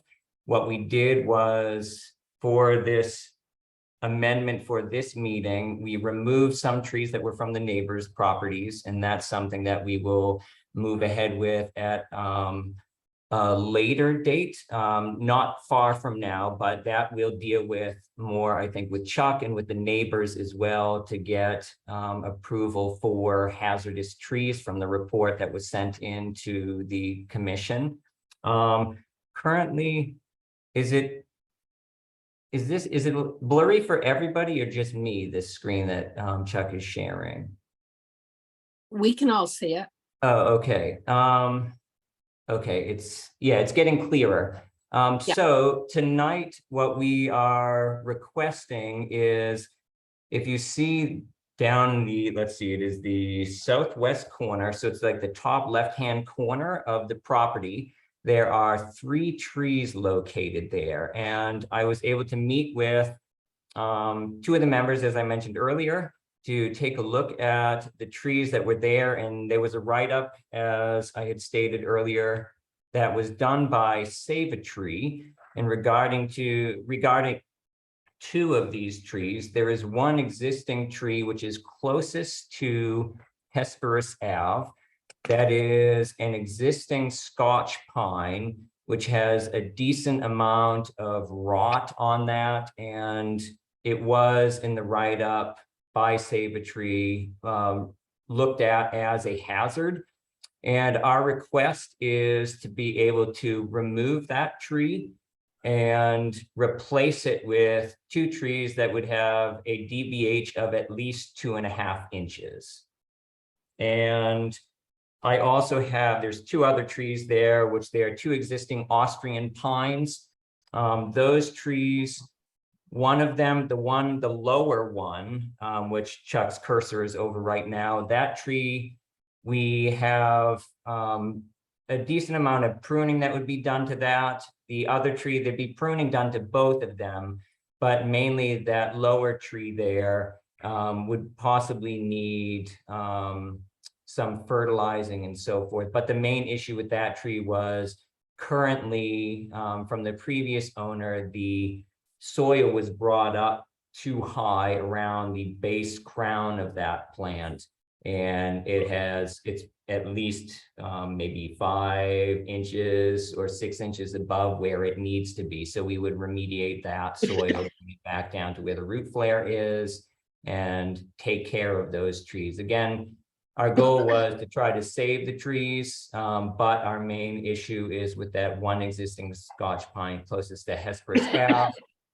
Has too much rot on it. It really is a nice looking tree from one side, but if you get onto the property on the back side, there was too much rot and decay on there for us to really be comfortable with keeping that tree. So again, part of our amendments, the only one that really changed from last meeting was the amendment to just have one of these trees removed and replaced with 2 more trees with a DBH of 2.5 inches. And other than that, there's nothing else new that I have to add from our previous meeting. Okay, thank you very much. I'm going to open this up for public comment. Is there anyone in the audience who wishes to comment on the project at 188 Hesperus Avenue? I have 14 attendees and there are no hands up. Okay. Then I'll close the public comment period. We'll move on to commissioner comments. Member Charpentier, No comments. Member Cook, The only comment I have is you're gonna take out the one Scotch pine and you're gonna replace it with 2 trees, but I did not see those trees where you were gonna put those trees. So we could put that as part of the order of conditions that they'd be located, in the front part of the property, close to the resource. But that's the only thing. I don't know how anybody else feels about that. okay, Member Gradwell, The original plan that we did here, we went from a very small house, a 900 square foot house, to roughly a 2,700 square foot house.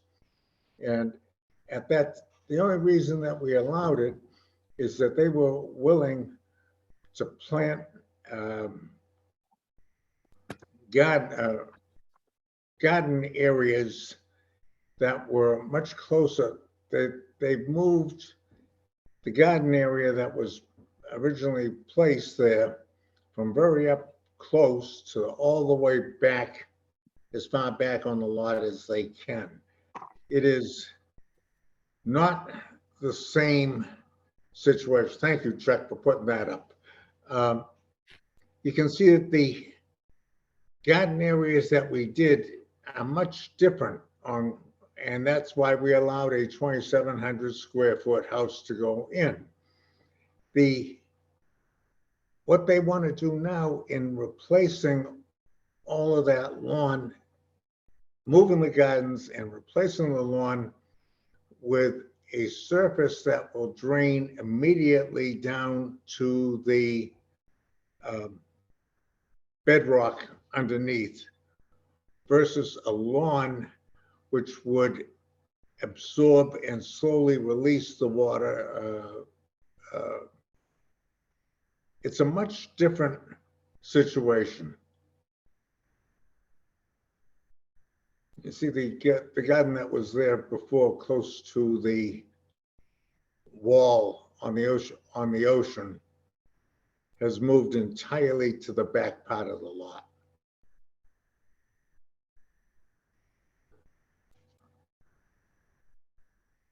It might be pervious, but pavers are not the same as grass. okay, Member Sargent. You're muted, Member Sargent. Again, I probably always should be muted, according to my wife. Thank you for a productive site visit meeting. There should be a minimum of 2 years monitoring for the mortality of the mitigation plantings. Thank you. Member Sherman. I believe this is a project where we're having a little issue about the definition of a tree and with replacement. As it was stated, we generally have a replacement policy with a removal of a tree, 2-to-1. And my question, and I now that I see the photographs of these trees, because of the tree assessment, I can see what they are and how big they are. But regarding our policy of 2-to-1 mitigation, 2-to-1 planting, I think that it's something that we need to address as far as what is the definite, according to the Gloucester Wetlands Ordinance, a tree is, it's got to be at least 6 inches at 5 feet. And I'm not suggesting that on every project we require 2-to-1 replacement for such a large tree. I mean, that would be very difficult to try to make people do that when it would just take up probably too much space on their property. But I would like to know, as far as the 2-to-1 for the Scotch pine, if the applicant has an idea of what they were replacing the tree with. I mean, I would prefer that if they're going to put in 2 trees that have a minimum caliber of 2.5 inches, that they be native trees. And I don't know if that's something we can order or just request, but that's my comment. Okay, and Ryan, we will wait until everybody's had their comments and then you can respond. Chuck? Member Bello. No comment. And Member Jackson.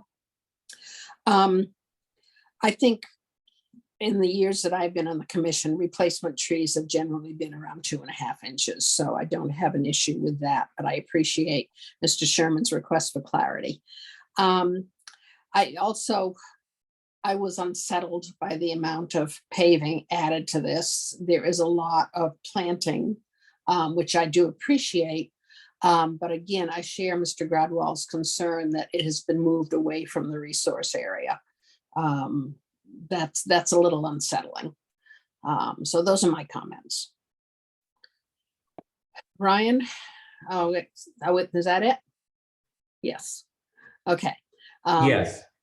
Okay, so I will, I'll go kind of down the line. I'll start with Member Cook on tree placement, and I think also Member Sherman as well. And I think both of you had similar. So tree placement, our goal. Chuck, could you bring us back to the proposed plan?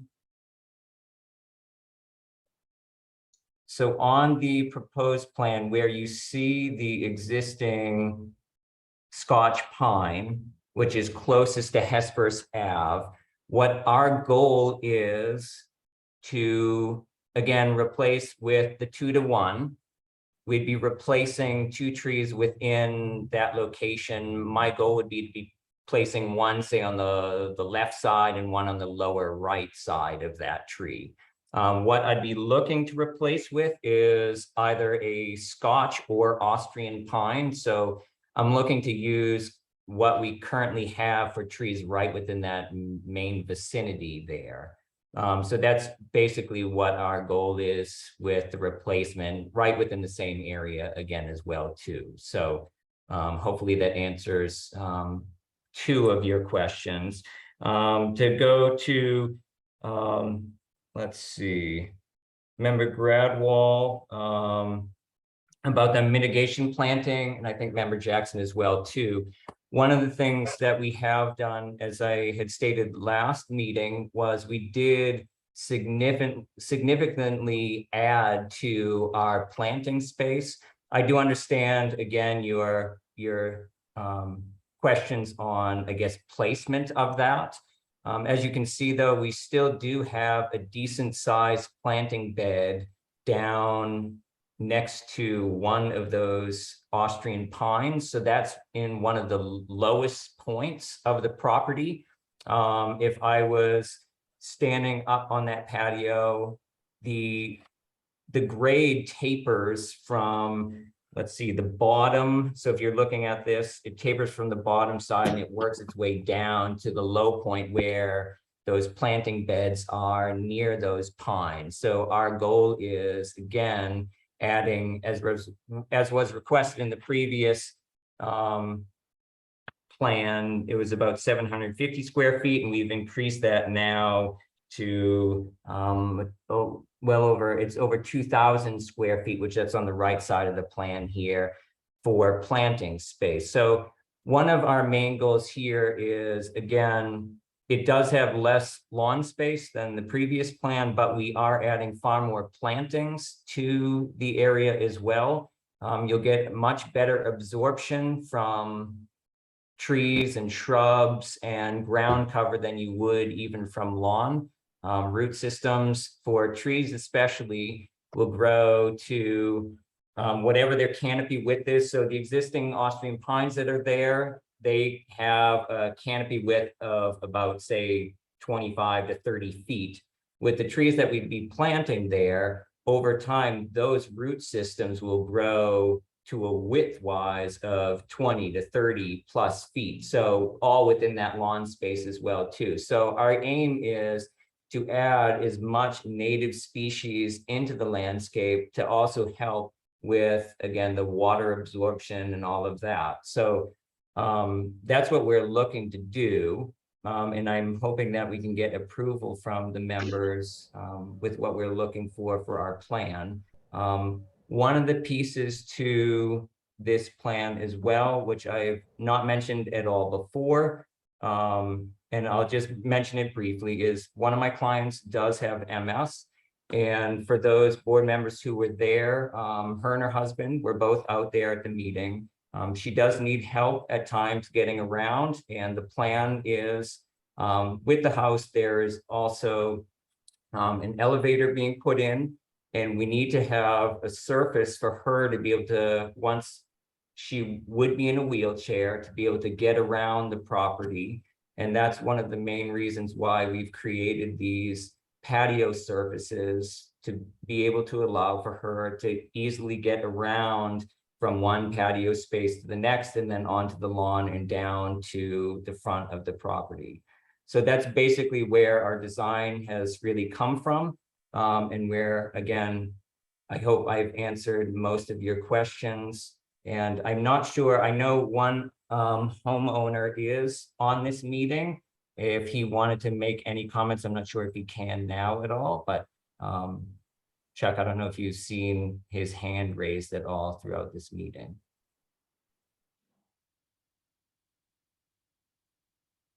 Sorry, I don't see any hands up. Oh, here we go. I've got John here. All right. So Ryan, I hope you were insinuating that was me who would have comments. I guess, just to reiterate what Ryan said, I mean, in our viewpoint. Sir, could I have your name and address for the record, please? Oh, I apologize. John Pikowski, 188 Hesperus. Thank you. So I appreciate that, and just wanted to reiterate what Ryan said. My wife is a 20-year survivor of MS, but with this is a debilitating disease. And our goal is, this is our forever home. And, the big part is to take on the landscape. And, it's very important to us that she has accessibility to be able to get around the property.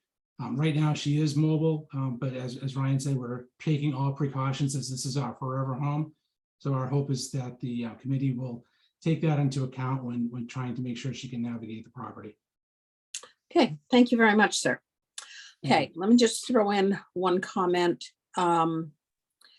Would the applicant be willing to accept a condition that, since 1-to-1 is kind of the general policy on mitigation, you've done far more than that. We greatly appreciate it. If you're adding 377 square feet of impervious surface, would you be willing to accept the condition of 400 square feet, or what is currently shown on the plan down near the resource area, whichever is greater? Okay, so can you say that once more? Because is that are you asking for more mitigation planting area? No. Is that? Oh, No, okay, sorry. That's okay. You said that you have a proposed increase in impervious area of 377 square feet. Okay, you're proposing 2,400 some square feet of mitigation plantings. What I want is for the greater amount of mitigation plantings down near the resource area to be either 400 square feet or what is currently shown on the plan, whichever is the larger.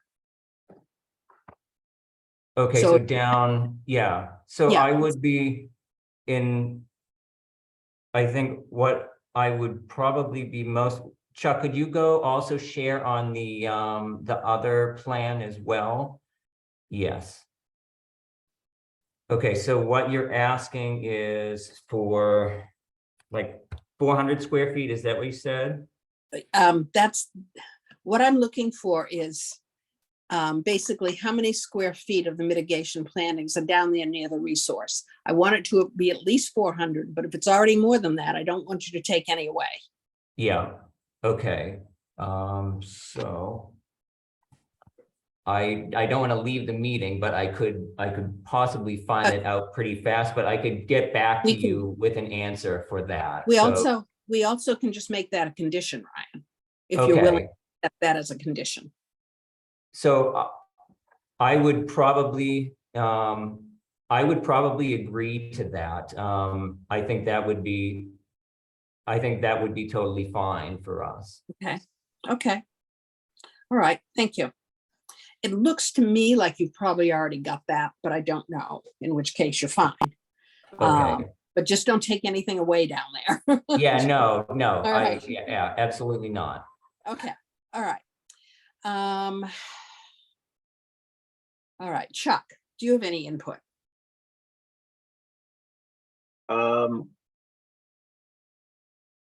No, this is a new system to me with these pervious pavers the way you have them, but I trust that they do as they're designed to do.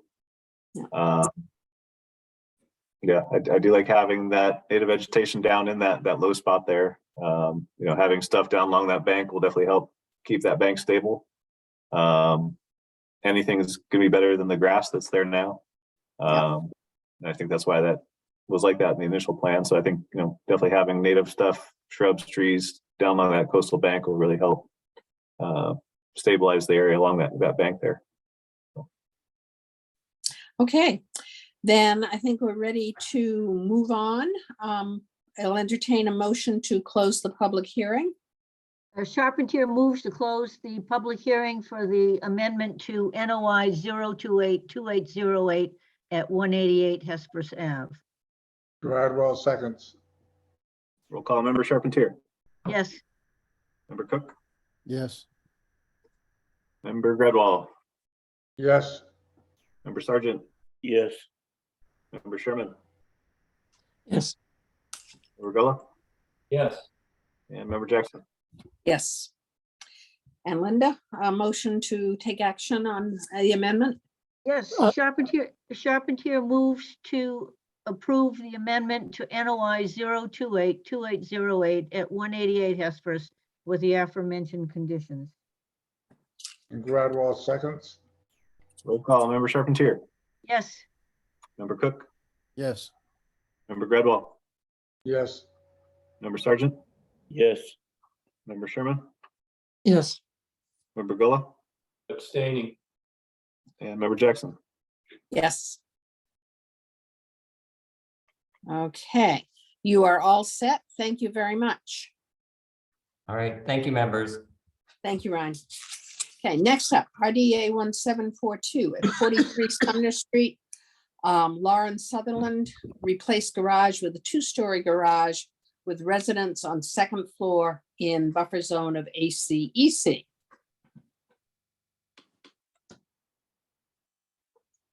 Voting Lauren now.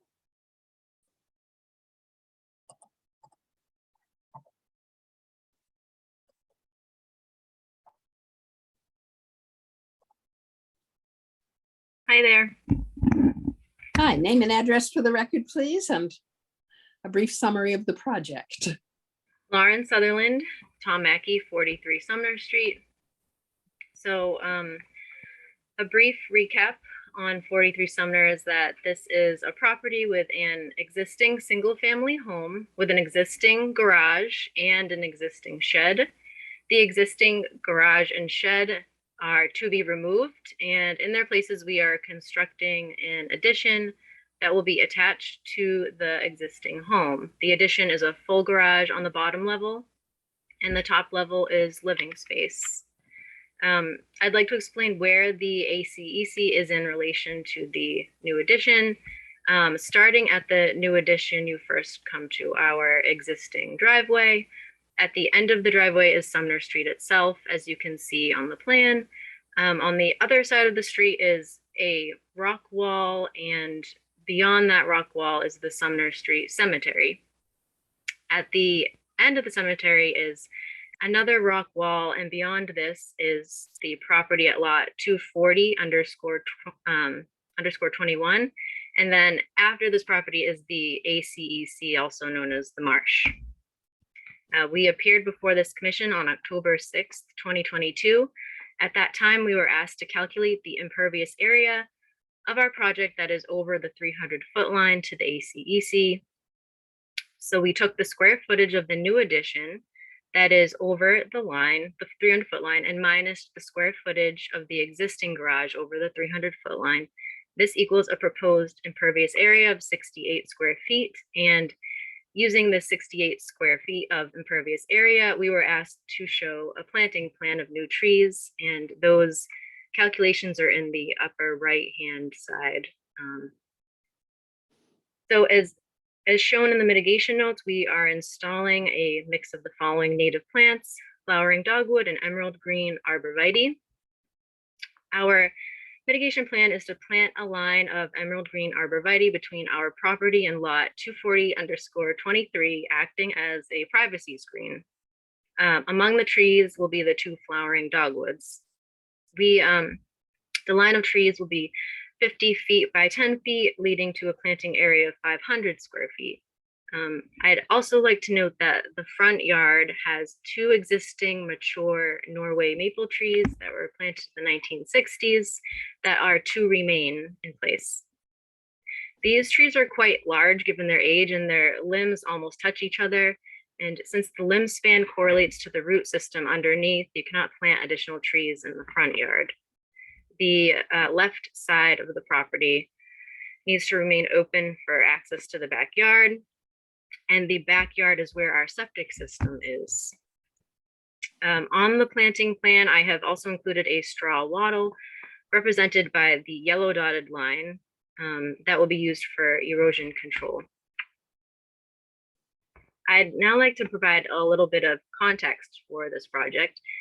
Tom and I are both 3rd generation Gloucester residents. Tom even has his own plumbing business in Gloucester. We've both lived on Sumner Street all of our lives, actually. Me at 43 and him at 20 Sumner. We grew up together as neighborhood kids.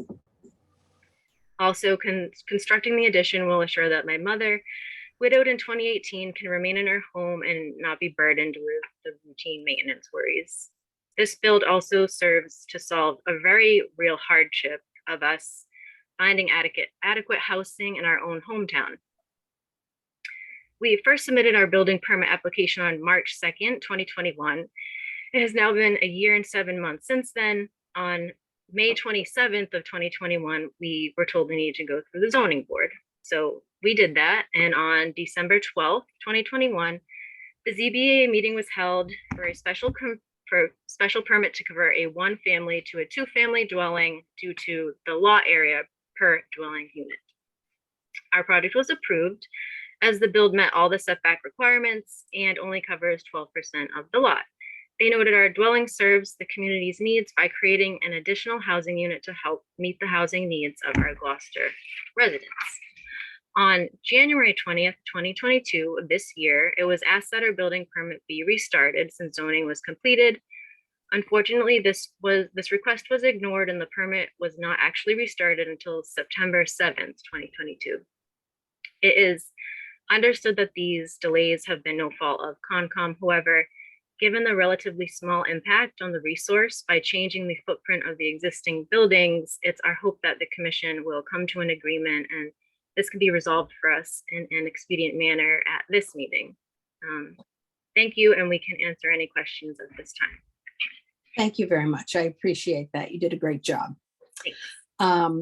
I'm going to open it up for public comment, and what we do is wait for all public comments to come in, and then you can respond. Chuck, is there anyone in the audience? I'm opening this up for public comment. Is there anyone in the audience who wishes to comment on the project of 43 Sumner Street? We have 11 attendees and there are currently no hands up. And I'll close the public comment period. We'll move on to commissioner comments. Member Charpentier, No comment? Member Cook, Yeah, I do have one comment, and it's, I really don't want to cause any problems for the applicant. However, if they have a 3-bedroom house with a 3-bedroom septic, adding another residence to that, I don't know, I don't. Gonna stop you right there. It's already been approved by the Board of Health. It's a 6-bedroom septic actually that we're putting in. That you're putting in? Yes. We have to put, well, it's a larger septic system to accommodate for the 2 houses. Okay, and that's in the back of the property? Yes. Outside? Okay, It's in the backyard, yep. okay, answered my questions. Member Gradwell, That line of trees is just super solution to anything that I might have hit. Thank you. Member Sargent, and you're muted, Member Sargent. When reviewing a project that's within 300 feet of the ACEC, the commission must determine if it would alter the resource area according to our local wetland ordinance. I don't believe this project would conceivably alter the resource area, as this property is significantly separated from the ACEC. First by Sumner Street, secondly by the Sumner Street Cemetery, and thirdly by the developed property with a house and lawn at 44 Sumner Street. Additionally, this project proposes an increase of only 68 square feet of impervious surface within the 300-foot buffer zone within the mitigation plantings of 500 square feet of native vegetation. I'm comfortable approving this project as an RDA. Thank you. Member Sherman, No comments. Member Gullo, No comment. and Member Jackson. No, I think the applicant did a fine job describing all of the aspects of the site and protecting them. Okay. Chuck, did you have any further input? No, I think given where the site is located and the the additional plantings there and the wattle, I think it's pretty good setup that should protect the ACEC.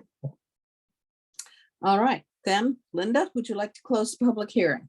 Yeah, Charpentier will close the public hearing. Into the microphone, Linda. Uh-oh. Am I muted again? No, you just, No. when you turn your head away, the sound okay. gets lost. Okay, Charpentier, we're on 43 Sumner, right? That's Charpentier correct. moved to close the public hearing for RDA 1742 at 43 Sumner Street. And Gradwell seconds. Roll call, Member Charpentier, Yes, Member Cook, Yes, Member Gradwell, Yes, Member Sargent, Yes. Member Sherman, Yes, Member Gullo, Cheney. and Member Jackson. Yes. Okay, Linda, motion for negative determination, I think, is coming. yes. Charpentier moves for a negative determination for RDA 1742 at 43 Sumner Street. and Gradwell seconds. Roll call, Member Charpentier, Yes, Member Cook, yes, Member Gradwell, Yes, Member Sargent, Yes. Member Sherman, yes, Member Gullo, Cheney. and Member Jackson. Yes. Okay, you have been approved. Good luck to you. Thank you. Thank you. And thank you for, I hope we're the last permit for you. Yes, you are. Oh, Thank you. go forth. Thank you. You're welcome. Bye. Okay. Bye-bye. Next up, we have NOI 0282608 at 677 Western Ave. Request for extension of order of conditions, represented by Tony Capacietti and Hayes Engineering, Inc. And they have requested to withdraw without prejudice after they did a check on their expiration date of their current permit with the COVID tolling. The current expiration date is December 26th of 2023. So they decided they no longer needed an extension at this point. Oh, okay. We will accept a motion to withdraw without prejudice. Charpentier moves to withdraw without prejudice the NOI 0282608 at 677 Western Ave. Gradwell seconds. Roll call. Member Charpentier. Yes. Member Cook. Yes. Member Gradwell. Yes. Member Sargent. Yes. Member Sherman. Yes. Member Gullah. Yes. And Member Jackson. Yes. Did we need to close the public hearing on that one? No. Okay. All right, moving on to new business. We have NOI 0282879 Atlantic Street, Mark McGuire and Margaret Burke, installation of water main extension and buffer zone to bordering vegetated wetland and intermittent stream, represented by John Judd Gateway Consultants, Inc. Mr. Judd, you've been patient. That's actually going to be Bill Manuel. Okay. Manual. All right. You've been patient too. So just want to check the file number you read off. I thought it was 2878. But Chuck can verify that. But in any case, again, I'd like to just share my screen.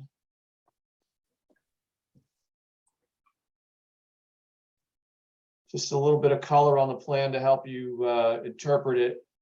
So this is a water line extension in Atlantic Street. It's right at the very end of Atlantic Street. This is the last driveway, which is 222 rear Atlantic Street. And the commission will remember that you just very recently issued an ORAD to confirm the extent of buffer zone, these wetlands, the buffer zone to these wetlands on the opposite side of Atlantic Street, and also the extent of coastal dune on this property here.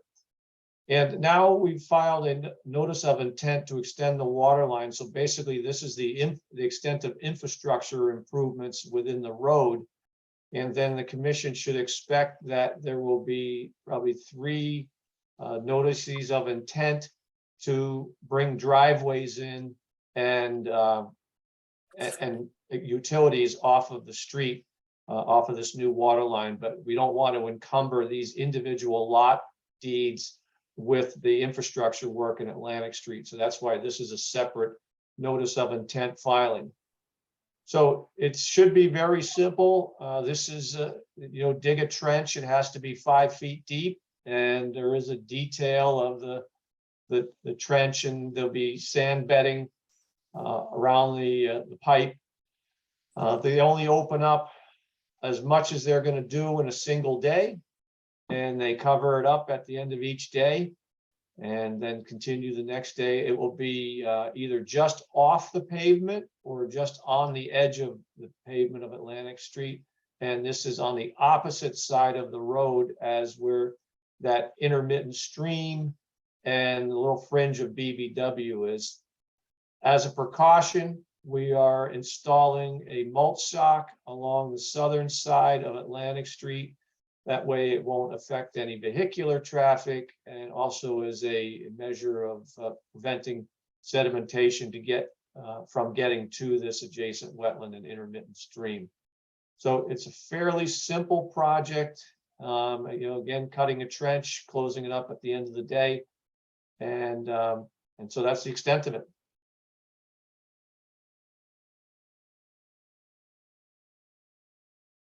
Okay, thank you. We'll move on to public comment. Is there anybody in the audience who wishes to comment on the project at 677 Western Ave? We currently have 10 attendees present and no hands are up. Okay, we'll close the public comment period and move on to commissioner comments. Excuse me, are we still on Western Ave? I Oh, think I'm we're- sorry. No, absolutely right. We'll try that again. Thank you. Is there anyone in the audience who wishes to comment on the project at Atlantic Street? Still no Nope, yeah. hands? No hands are up. Yep. Okay, then I'll close the public comment period for Atlantic Street. Thank you, Bob. Commissioner comments? Member Charpentier, No comment? Member Cook, No comments. Member Gradwell, No comment. Member Sergeant, Any dewatering should be adequately treated before being discharged. Member Sherman, My only comment is I think we do have a discrepancy in the file numbers here. I see 2879 and on Mr. Manuel's plan, it had 28.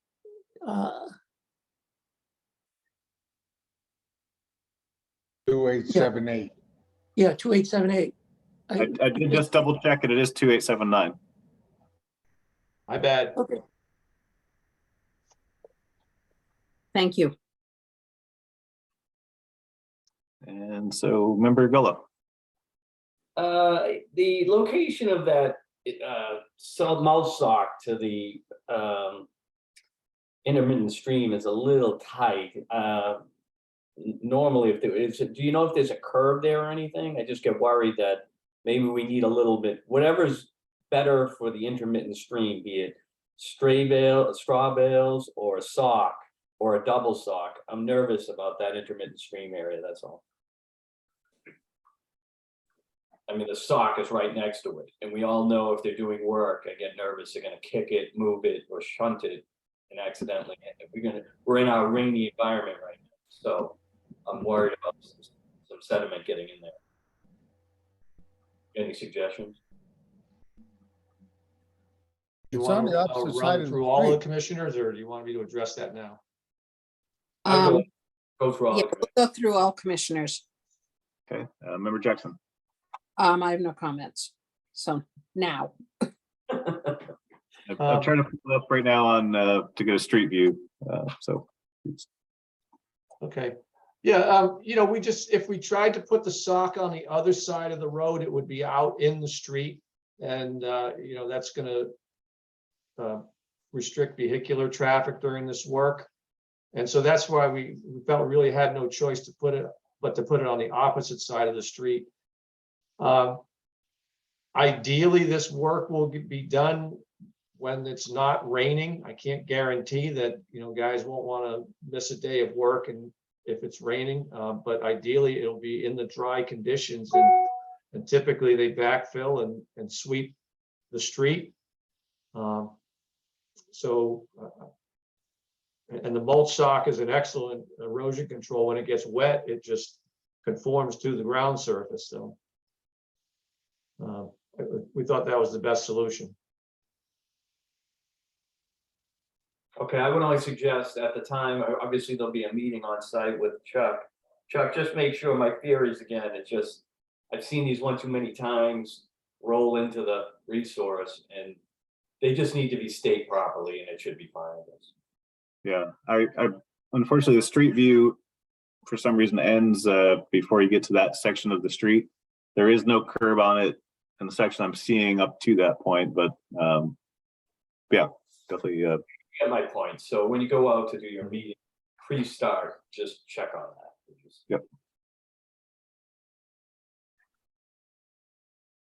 That's it for me. okay. Thank you. And I guess Chuck, did you have any additional comments? No, Devin and I walked the site with Mr. Manuel a week or so ago, and yeah, I think with that erosion control, we'll check that, and I think otherwise fairly straightforward. Okay, then I will entertain a motion to close the public hearing for 677 Western Ave. Atlantic Street. Atlantic Street, right? Jeez, I'm covering that up. It's on my notes and it's right at the top. Thank you. Charpentier moves to close the public comment period for NOI 0282879 at Atlantic Street. Gradwell seconds. Roll call, Member Charpentier, Yes. Member Cook, Yes. Member Gradwell, Yes. Member Sargent, Yes. Member Sherman, Yes. Member Villa, Yes. and Member Jackson. Yes. I'll entertain a motion for action on Atlantic Street. Charpentier moves to approve NOI 0282879 at Atlantic Street with the aforementioned conditions of dewatering and erosion control. Barry? Gradwell second. Roll call, Member Charpentier, Yes. Member Cook, Yes. Member Gradwell, Yes. Member Sargent, Yes. Member Sherman, Yes. Member Villa, Yes. and Member Jackson. Yes. Okay, you're all set. All right, thank you.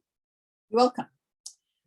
Next, we have NOI 028 with an unassigned DEP number at 38 Grapevine Road, Guy Fink. Construction of an accessory dwelling unit, water line and sewer line within the buffer zone to bordering vegetated wetland represented by John Judd Gateway Consultants, Inc. And they have requested to withdraw the application without prejudice. So I will entertain such a motion. Charpentier moves to accept the applicant's request to withdraw without prejudice for NOI 028, no DEP number at 38 Grapevine Road. And Gradwell seconds. Roll call, Member Charpentier, Yes. Member Cook, Yes. Member Gradwell, Yes. Member Sargent, Yes. Member Sherman, Yes. Member Villa, Yes. and Member Jackson. Yes. Okay, that's all set. Next up, we have RDA 1745 at Dolores Neck Road by Mass Electric Company. Relocation of utility pole, installation of underground conduit to existing manholes, and temporary excavation work around existing manholes in buffer zone to bordering vegetated wetlands and land subject to coastal storm flowage, represented by Jim Bolduc of VHB. Do we have the applicant? Yes, I'm promoting Jim now. Okay, and if we could have your name and address for the record, sir? And a brief summary of the project.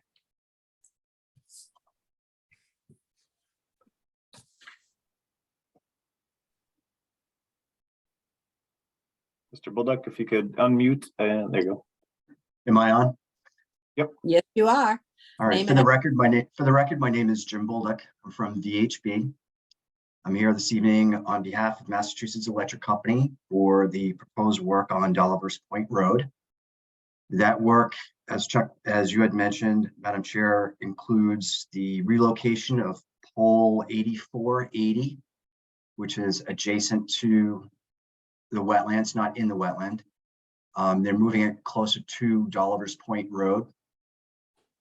And then when they install a pole, they need to install 2 sets of conduits to run to a manhole, an existing manhole. There's 2 manholes there. The existing manhole is basically, it's 1 foot under existing elevation, and they need to raise it up a little bit. So they need a little bit of square footage around that existing manhole to get in there to put that extension on there. And this work coincides with the other work on Dolivers Point Road that goes to the existing houses up there. But Massachusetts Electric Company is only responsible for this part of the work. Okay. Yep. Thank you very much. Did you have more to add? I was just going to say the work is located within the buffer zone. The 100-foot Okay. buffer zone is also located within the FEMA flood zone. Okay. Land Thank subject you. to coastal flooding. Okay.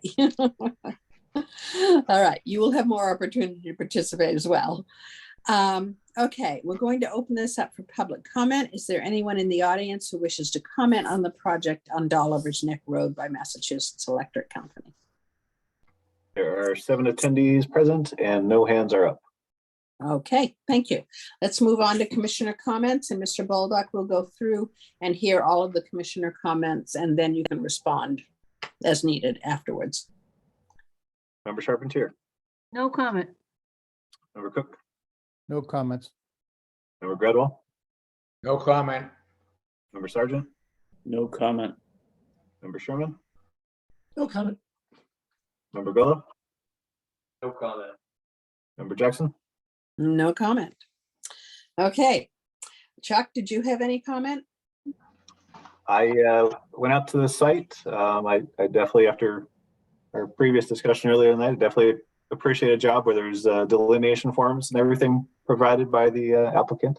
The delineation looked on point, and there you go. I think it looks good. Nice. Good. Thank you. All right, then I will entertain a motion to close the public hearing. Charpentier moves to close the public hearing for RDA 1745 Dolliver's Neck Road. And Gradwell seconds. Roll call, Member Charpentier, Yes. Member Cook, Yes. Member Gradwell, Yes. Member Sargent, Yes. Member Sherman, Yes. Member Gullo, Yes. and Member Jackson. Yes. And a motion for a negative determination, Linda? Charpentier moves for a negative determination for RDA 1745 at Dolliver's Neck Road. And Gradwell seconds. Roll call, Member Charpentier, Yes.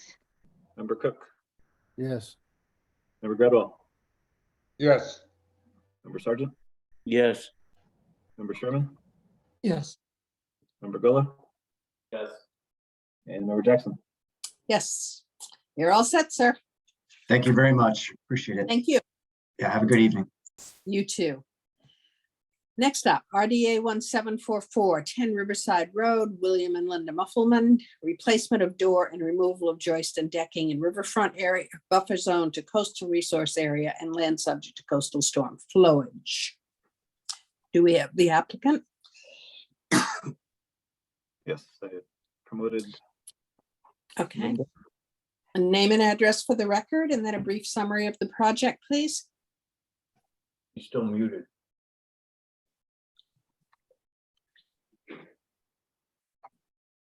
Linda, if you can unmute yourself.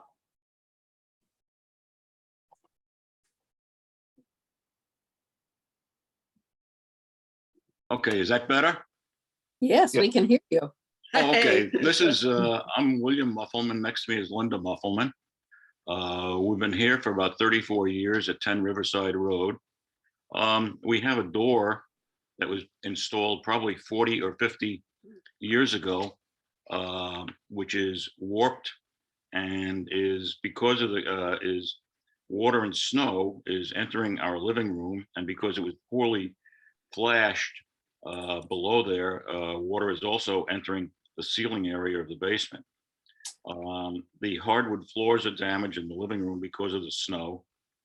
What we would want to do is replace the door. And then if you look at the picture on the right, that joist nearest the basement door is close enough, is so close to the building that we cannot get into the foundation and sill area, which needs to be caulked and flashed correctly. So what we're asking to do is to replace the door with a new door. And then we have to remove this sill, which may require removing the decking and then in that area, and then remove that joist, get in there, caulk it, flash it, and then put everything back together again. We'd really like to do this as soon as possible because we are 80 and 81 and 82 years old, and we're cold. And It's winter. And you know, shoveling, last winter we had to shovel 12 inches of snow off our living room floor, so that was not fun. Oh, So that's what we'd No. like to do. no, you don't need to live like that. Okay, thank you very much. I'm going to open this up for public comment. And what we do is go through, if anyone wants to comment on the project, you hear it all and then you respond to it. So is there anyone in the audience who wishes to comment on 10 Riverside Road? There are 5 attendees present and nobody has their hand up. Okay, thank you. I'll close the public comment period and we'll move on to commissioner comments. Same thing here. We'll go through all the commissioners. So if you kind of keep track of any comments and then answer them all at the end. Okay. Member Charpentier. I just say, let's push this along to get it done before the snow flies. Thank you. Thank you. I have no comments. Okay, Member Gradwell. No comment. Member Sargent. No comment. Member Sherman. I think we can close the door on this one. Sorry. Member Gohan. Comment. Member Jackson.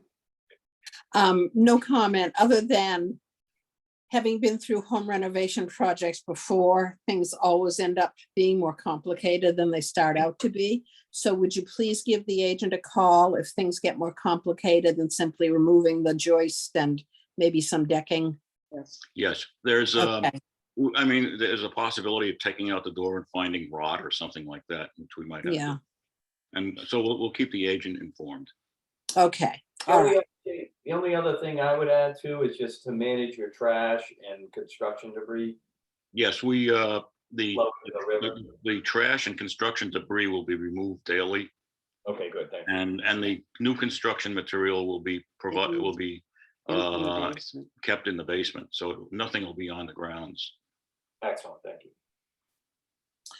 Okay, thank you. In that case, I will entertain a motion to close the public hearing. Charpentier moves to close the public hearing for RDA 1744 at 10 Riverside Road. Gradwell seconds. Roll call. Member Charpentier. Yes. Member Cook. Yes. Member Gradwell. Yes. Member Sargent. Yes. Member Sherman. Yes. Member Villa. Yes. And Member Jackson. Yes. And a motion for a negative determination. Charpentier moves for a negative determination for RDA 1744 at 10 Riverside Road. Gradwell seconds. Roll call. Member Charpentier. Yes. Member Cook. Yes. Member Gradwell. Yes. Member Sargent. Yes. Member Sherman. Yes. Member Villa. Yes. And Member Jackson. Yes, indeed. Go get warm. Thank you very much. You're very welcome. They didn't.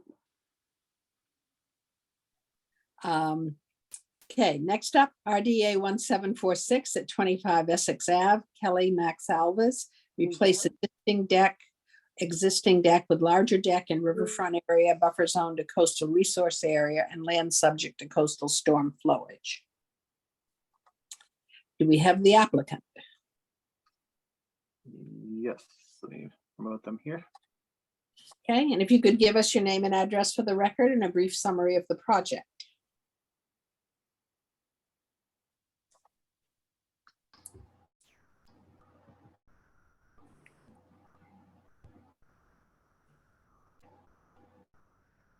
On you. Yes, Kelly Alves, 36 Gee Avenue. And the project is pretty simple. There's existing deck of existing deck is 6 by 10, and we're replacing with the length of the house 28, but 12 foot deep. It's a huge lot. The lot itself is 31,000 square foot. It's 319. The final decking will be 319 foot from the lot line. No more comments. Okay, okay. We'll move through with public comments and see if there is anyone in the audience who wishes to comment on the project at 25 Essex Ave. There are currently 4 attendees and no hands are up. I will close the public comment period. Move on to commissioner comments. Member Charpentier. No comments. Member Cook. I just want to verify that there's spacing between the floors, the floor, so it stays impervious. Pervious, stays pervious. And you'll answer all commissioner comments at the end. Okay. Member Gradwell, No comment. Member Sergeant, I also want to know if that deck is going to be pervious. And I'm curious if, because it's riverfront, does it need to be an NOI? Thank you. Member Sherman, I guess my only question, since it's a considerably larger deck, what is under where the new deck would be? What is on that surface right now? Member Grillo, No more comments from me. Member Jackson, I have no additional comments. I will point out to Mr. Sargent that the preceding hearing was also riverfront and we accepted an RDA. So, which doesn't mean anything other than an observation. Okay. So the questions are, is the deck going to be pervious? Will it let rain come through? Should it be an NOI, which you can't answer probably? And what is the current structure? And I'm sorry, I do have one comment. What is going to happen with the old pilings? Are they going to be removed or are they staying? Okay, if you could respond to those, sir. Yes, they will be removed. We'll be taking them to Jeep Mallow to be disposed of there. The deck will be pervious. The water will be leaking through them. Right now, there's just grass all around the rest of the property. Okay, are you cutting off the old pilings or digging them up? We dig them out. There's not much of pilings there. Okay, okay. And have you calculated how much impervious surface you are adding? Basically the square footage of the pilings that you are adding, the difference between the old pilings and the new ones? So on the plans of the deck, it shows the sonotube footings. That's all that we add in for them. And I believe it should be 8. I could be, if you want to double check on the plans. And right now there's only 3. So Okay. the sonotubes are 12-inch in diameters. Okay, 12-inch in diameter. So that's roughly how much square footage? Well, roughly 1 foot each. One, okay. All right. So you're adding basically, you said there were 3 now. So you're adding 5 square feet roughly of impervious. Roughly. Yeah, Okay. so no, roughly I'm adding 1. I just look at the plans again, there's only 4 of them. So, and there's 3 existing now, so I'll be adding 1 Okay, roughly. adding 1 square foot. Okay, how do people feel about mitigation? It is riverfront, so you might as well just do 2 to 1, which is 2 to Yeah. 1. Could you put in something, could you put in some native plants that are roughly equivalent to 2 square feet? Yeah, We do definitely. require mitigation in riverfront at a 2 to 1 ratio. We would appreciate that. Okay, Definitely. If you guys can guide me which plants and what should we use, we'll definitely do it. it's anything on the native plant list, low bush blueberry, that kind of thing.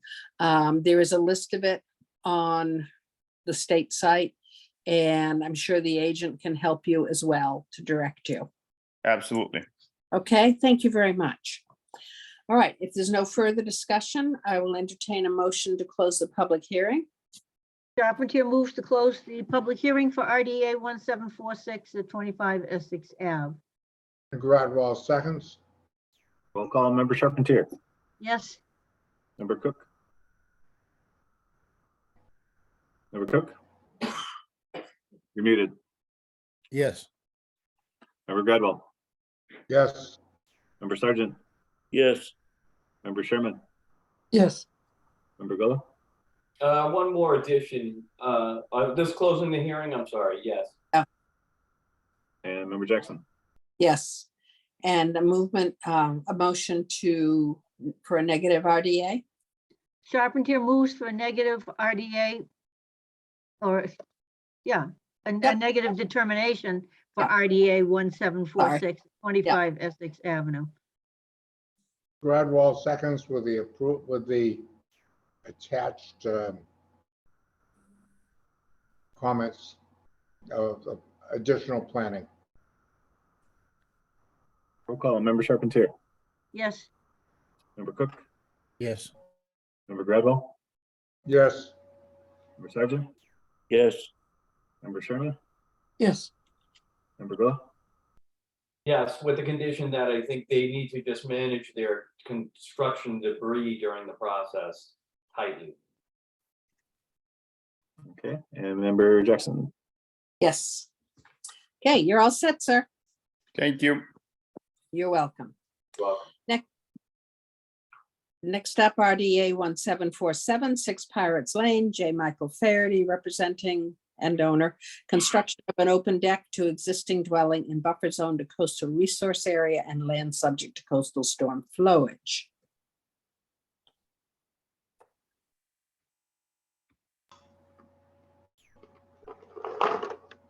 There, Mike.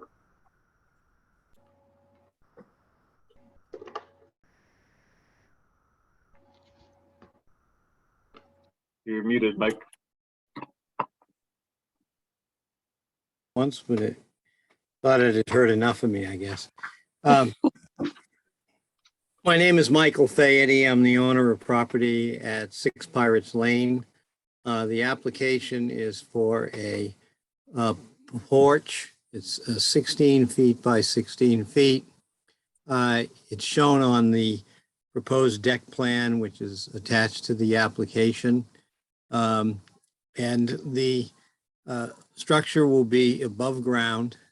It is outside of the area where the banking is. It's inside that. There's an existing 20-foot wide sewer easement that comes through the property.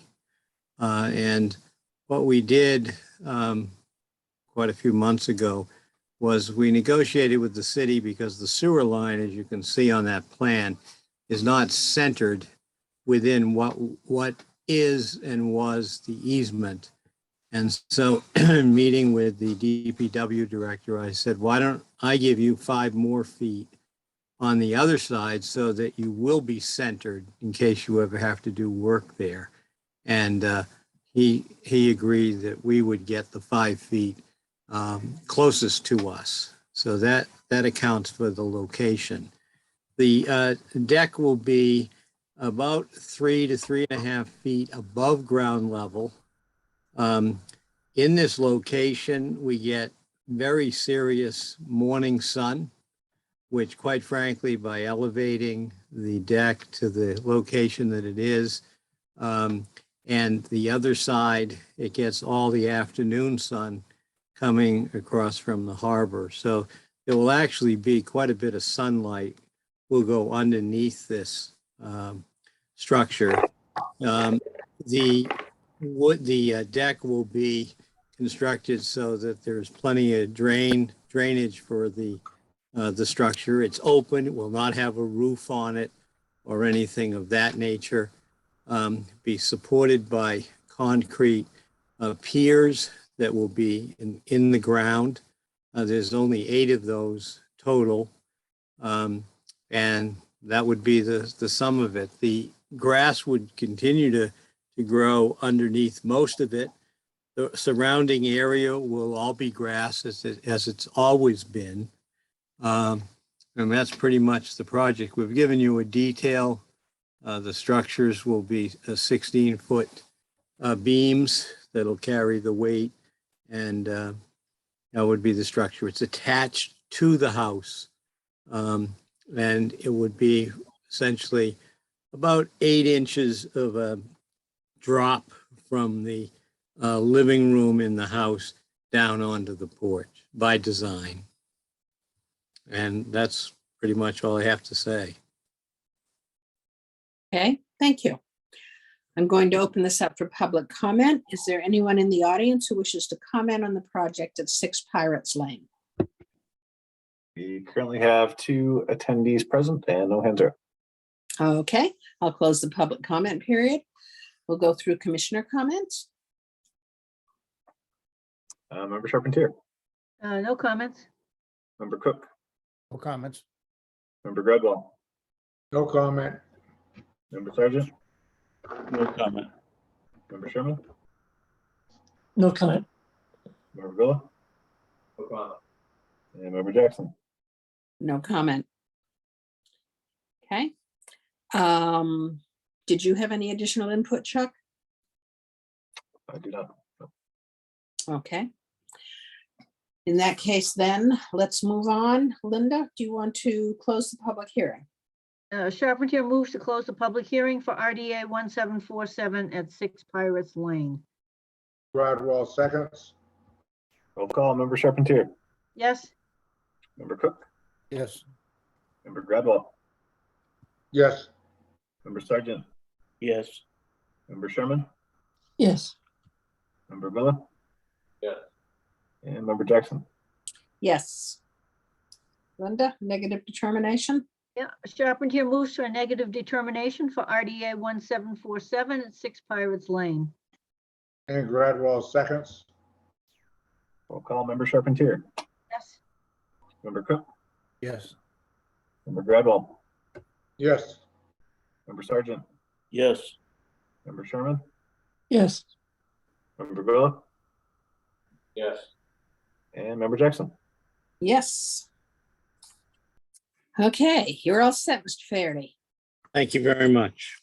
You're welcome. Next up, under other commission business, NOI 0282817, 49 Winger Sheet, plan change for garage. The garage is now demolished. They are rebuilding in the same footprint. Was that in the, no, that wasn't on there. Plan change for garage. Okay, that was my notes. Is Chuck, did you want to talk about that?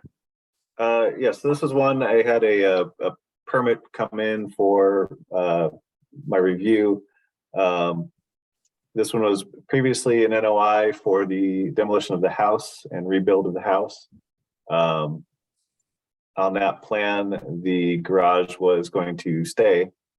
They have now have another plan to build a additional story on top of the, or I guess to build a 2-story garage with living space on the second floor. It has been demolished at this point, so obviously they can't keep the existing structure. It will be using the same foundation and the same, so it should have the same amount of impervious surface area as the original.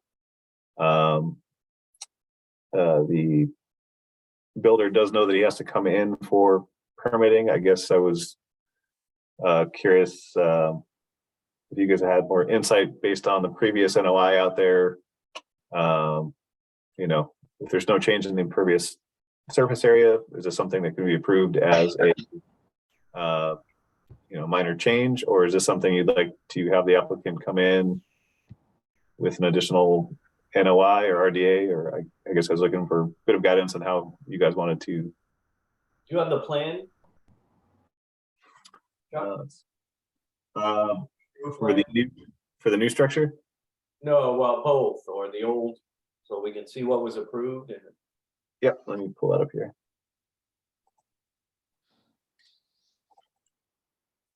I don't know why, but I had a weird feeling about this. Give me just a second here.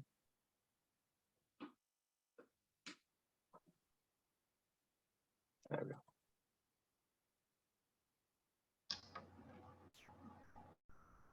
I'm not sure if you mentioned it already, Chuck, but I believe you sent me an email saying that the plan says garage to remain, correct? Correct, yes. And now they accidentally demolished it? Is that what they're saying? No, they had a demo permit for it, so it was intentional. And then there is a new plan that came across for the new garage, and when I looked at it, I realized that that was not. So this is the original plan that did have the, you know, they're removing a shed, but that garage was going to remain in place. But they are, the slab, I went out there today, that slab still is there. The plan is to use that existing slab. And have the same surface area, but just a 2-story in that location.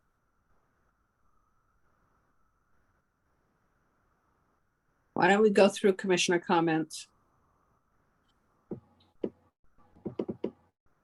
All right, Member Charpentier.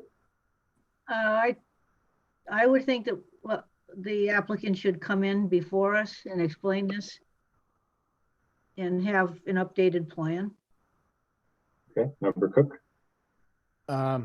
Yeah, I think we should get an updated plan. If he's leaving the slab there and he's building it on the existing slab without it making any size changes or no additional work beyond, building it back up on the slab, as long as you can have a picture and prove that it was there and, he's not making the changes. I mean, that we can treat that one way. The other thing is, as you just said, he's also putting a second story on with additional residents. A lot of people are starting to do that, but he's also get a septic system. So, how are we going to be handling these things where people are coming in and saying, we're adding residents and they have existing septic systems? I mean, for example, when we just did Sumner Street, nowhere in that RDA did it mention that they were also replacing a septic system because it was outside of our jurisdiction, but they did say that they're adding residents. So in this case, they're adding a residence over a garage, and they've already got a house that's been approved for a specific septic system, unless they made it larger or they're making a change to a septic system. Those are, I would think would be fair questions to ask. Okay. Member Gudwell. We don't do anything without a plan. Member Sargent. I'm pretty close in touching with Bill Cook. What I'm wondering is you can use the same footprint, but you can also cantilever buildings over that. And I'm wondering if that's their plan. So I haven't really seen a building plan, see if there's going to be more impervious surface. And again, septic systems are based on the number of bedrooms. And if the health department has determined this is not a bedroom, or if it is a bedroom, and I know that they're short on staff for that determination. So I would really like to have that clarified before we move forward. Thank you. Okay, Member Bill. Yeah, this concerns me a little bit. We went, I believe, went through this project pretty rigorously. And obviously what I do, the slab itself, if it's just a slab, there's no way you can put 2 stories on it. So if, again, like everyone else is saying, at a minimum, we need to get a fair assessment of what's going on here in terms of the plan. Okay, Member Jackson. I have similar questions. We certainly need an updated plan. We need to verify, I guess, that the septic system is adequate. And I did have a question about cantilevering as well. I also have a question is, are they putting in utilities? Will they be trenching and all of that? So I would suggest coming in with an amendment. I think it should come in as a notice of intent, but that's me. They've got an active notice of intent, don't they, Chuck? Yes. Yes. Can't have 2 technically, so it would have to be an amendment. You're right. Yeah. So, yeah, we've got the same powers with an amendment. So I'll speak to it tomorrow and yeah, eventually. Plan on Sorry, appearing with it. I'm afraid I was skipped. Oh, I'm sorry. I'm sorry. Bob. That door show, we had to make you leave, that's all. Bob, is there something you'd like to say? I guess this is something, a more broader complaint that I have.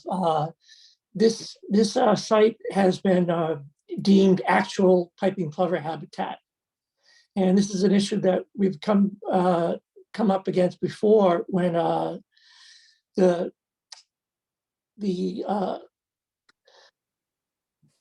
Natural Heritage recommends in its conditioning state listed species protection. It says the property owner has the responsibility of protecting breeding piping plovers and state listed species of terns. And it says the property owner must allow regular monitoring for the presence of piping plovers and terns by a qualified shorebird monitor as determined by the division during the period of our April 1st or the August 31st. I guess my issue is conditioning that when it's known that there is no qualified person in Gloucester employed that can do this monitoring. I mean, it seems to me you might as well just be saying, you know, the property owner has to allow visit by Martians every other Tuesday, because the likelihood of either one of these happening is about the same. So I think we need to somehow contact Natural Heritage, because this doesn't help to say that, well, this is piping plover habitat and you must protect it, but there's no way to protect it. It's a good point. I wonder if there's a way to somehow add it to our ordinance, which would be quite a feat in itself, but I hear what you're saying. There's no teeth behind it, or guidance at all. So, but I don't know, like you said, Natural Heritage is probably the first start. Chuck, I don't know if you or your assistant want to poke around with Natural Heritage and basically explain to them this is kind of ridiculous, because nobody's coming to look unless they come up with a plan or a person to come out and check on these things when they I will. Guidance. Well, I will offer that Good Harbor Beach has a very active piping plover monitoring squad. I don't think they have any professional affiliations, they're all volunteers, but they do an excellent job. I don't know whether they would be willing to branch out or whether they'd be willing to train people for Wingershik or what, but that's. As you said, they are volunteers, and this states that they must allow for, you know, qualified shorebird monitor, and that takes training. It isn't just, you know, I like plovers, you know, and I want to protect them. You need someone who, I mean, I myself have been through this training. Oh, okay. Right. Well, But to I think the real question is, I mean, like Wingershik and Good Harbor are different only because Wingershik's, well, not Wingershik, but the Coffin Beach side is all private property. So there's access issues there. And I think what National Heritage is saying is you have to allow a monitor access to the property to check. I mean, the monitor can't just walk in there, but if a monitor were to show up, they could not tell them that they couldn't do it. And I think that's the difference. You gotta be really careful with the way National Heritage words it. And they're saying you have to allow it. You don't have to do it. Well, why bother saying it? If there's no one to do it, why bother making it a condition? Right, it's a classic boilerplate issue. They just stamp it on there. But Chuck, if you or your assistant could look into it, I think that would be good. I think if someone could talk to National Heritage and say, well, this is meaningless, this doesn't do anything, unless it's what Bill's saying, then maybe there's some other reasoning behind it, but that boilerplate doesn't seem to help us, that's for sure. Or the plovers.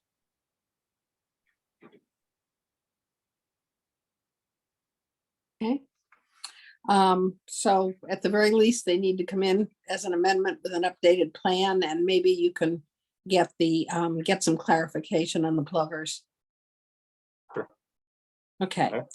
Finally, certificates of compliance, RCOC 0282587, 29 Way Road, Sharon and John Day. What's your take, Chuck? I'm promoting John Day here.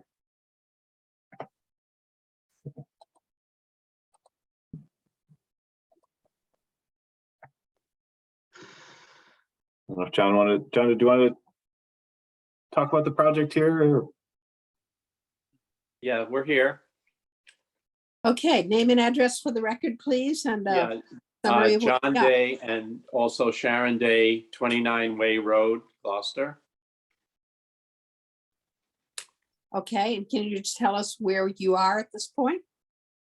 Well, we think we have met the expectations of the Conservation Commission by putting in place mitigation arrangement to compensate for, I think it was 450 square feet of increased impermeable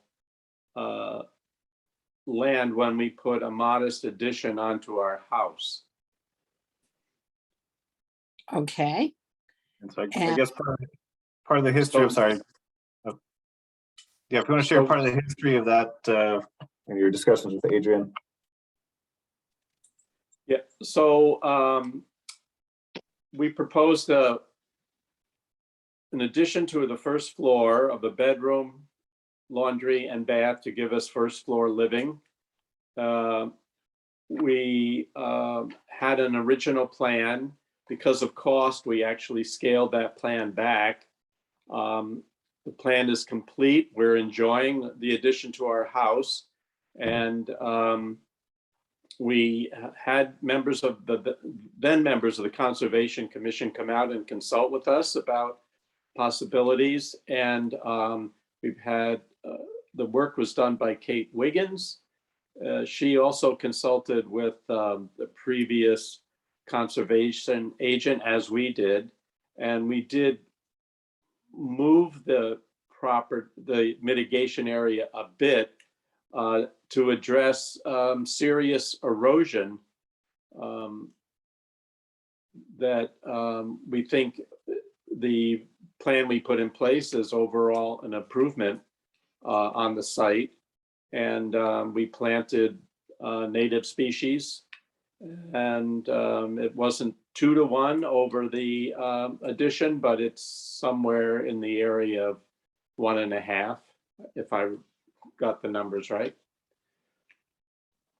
So, and the last message we had from the previous conservation agent is that you would like to see that the mitigation project was successful. It's gone through the plantings were done last fall. It's gone through a complete annual cycle, and the plants are thriving. And that's where we are. Okay, thank you. Chuck, your comments? Have you been out to the site? Yes, I have. So you can see here, this is the addition.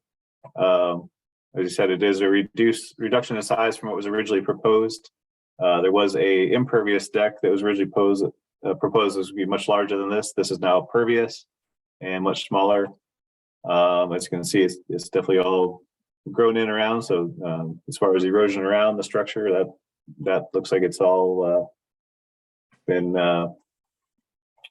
grown in pretty well. As far as the planting area, because it was a smaller house, I guess Adrian did agree to a smaller area for the mitigation planting. And I believe there's also a component of that had to deal with some knotweed eradication. Yeah, that's correct. And so it looked like they're definitely putting a valiant effort into that knotweed at bay there. The planting at every turn. So this is the plan that was drawn up for the plantings, and this is the planting area here. All the plants look very well established, especially given a drought year like this. Yeah, no signs of erosion or anything in that area. So it looked consistent with the plans that I saw, and looked to be in good shape at this point. Okay, they said they had moved the planting area. Did you have any issue with that? No, the rest of the area, let's see, it would have been kind of in this area here where some of that other proposed area was. A lot of this already is native vegetation and some wetland vegetation in there. So I think that they chose to move it because there was more of a knotweed infestation in that part of the property, and then I guess the erosion issue as well. So I think the vegetation community in that other portion is doing pretty well at this point. So Okay, let's go through and see if commissioners have any comments. okay, Member Charpentier, No comments. Member Cook, No comments. Member Gredwell, No comment. Member Sargent. Yeah, a couple. I'm wondering how successful the knotweed removal has been. They tend to be insidious and keep on coming back. And I'm wondering if there's any sign of them coming back. And I'm wondering if there's been 2 years monitoring of the mortality, or if it's been only 1 year monitoring of mortality for the mitigation plantings. Thank you. Member Sherman, No comment. Member Gullah, No comment. and Member Jackson. No comment. Would the applicant like to respond? Yeah, the on the knotweed issue, I mean, even before this project, we this part of the land was overgrown with a variety of plants, much of it knotweed, and we early on contained that, and we just keep after it every couple of months. We're not using any poison or anything on the site. We're, cutting it back. And most recently, I've been digging some of it out, not with 100% success, but it feels like, it seems that to us that it's a lot better than it was, certainly when we first bought the property, and better than it was even a couple of years ago. In terms of we did have the planting done in the fall of 21. And so we've just gone through one cycle on it. I was very pleasantly surprised how well it has done in the last 6 months. We watered very aggressively last fall, right after planting, but we were not watering very much, if at all, in the last 6 to 9 months.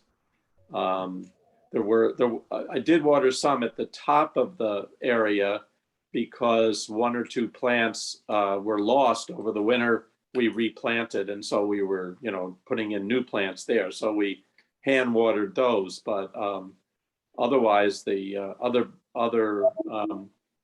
foliage seemed to be taking care of itself. Okay. Okay. Then I'm good with issuing the COC. Shall we take a roll call? Yeah, Member Charpentier, Yes.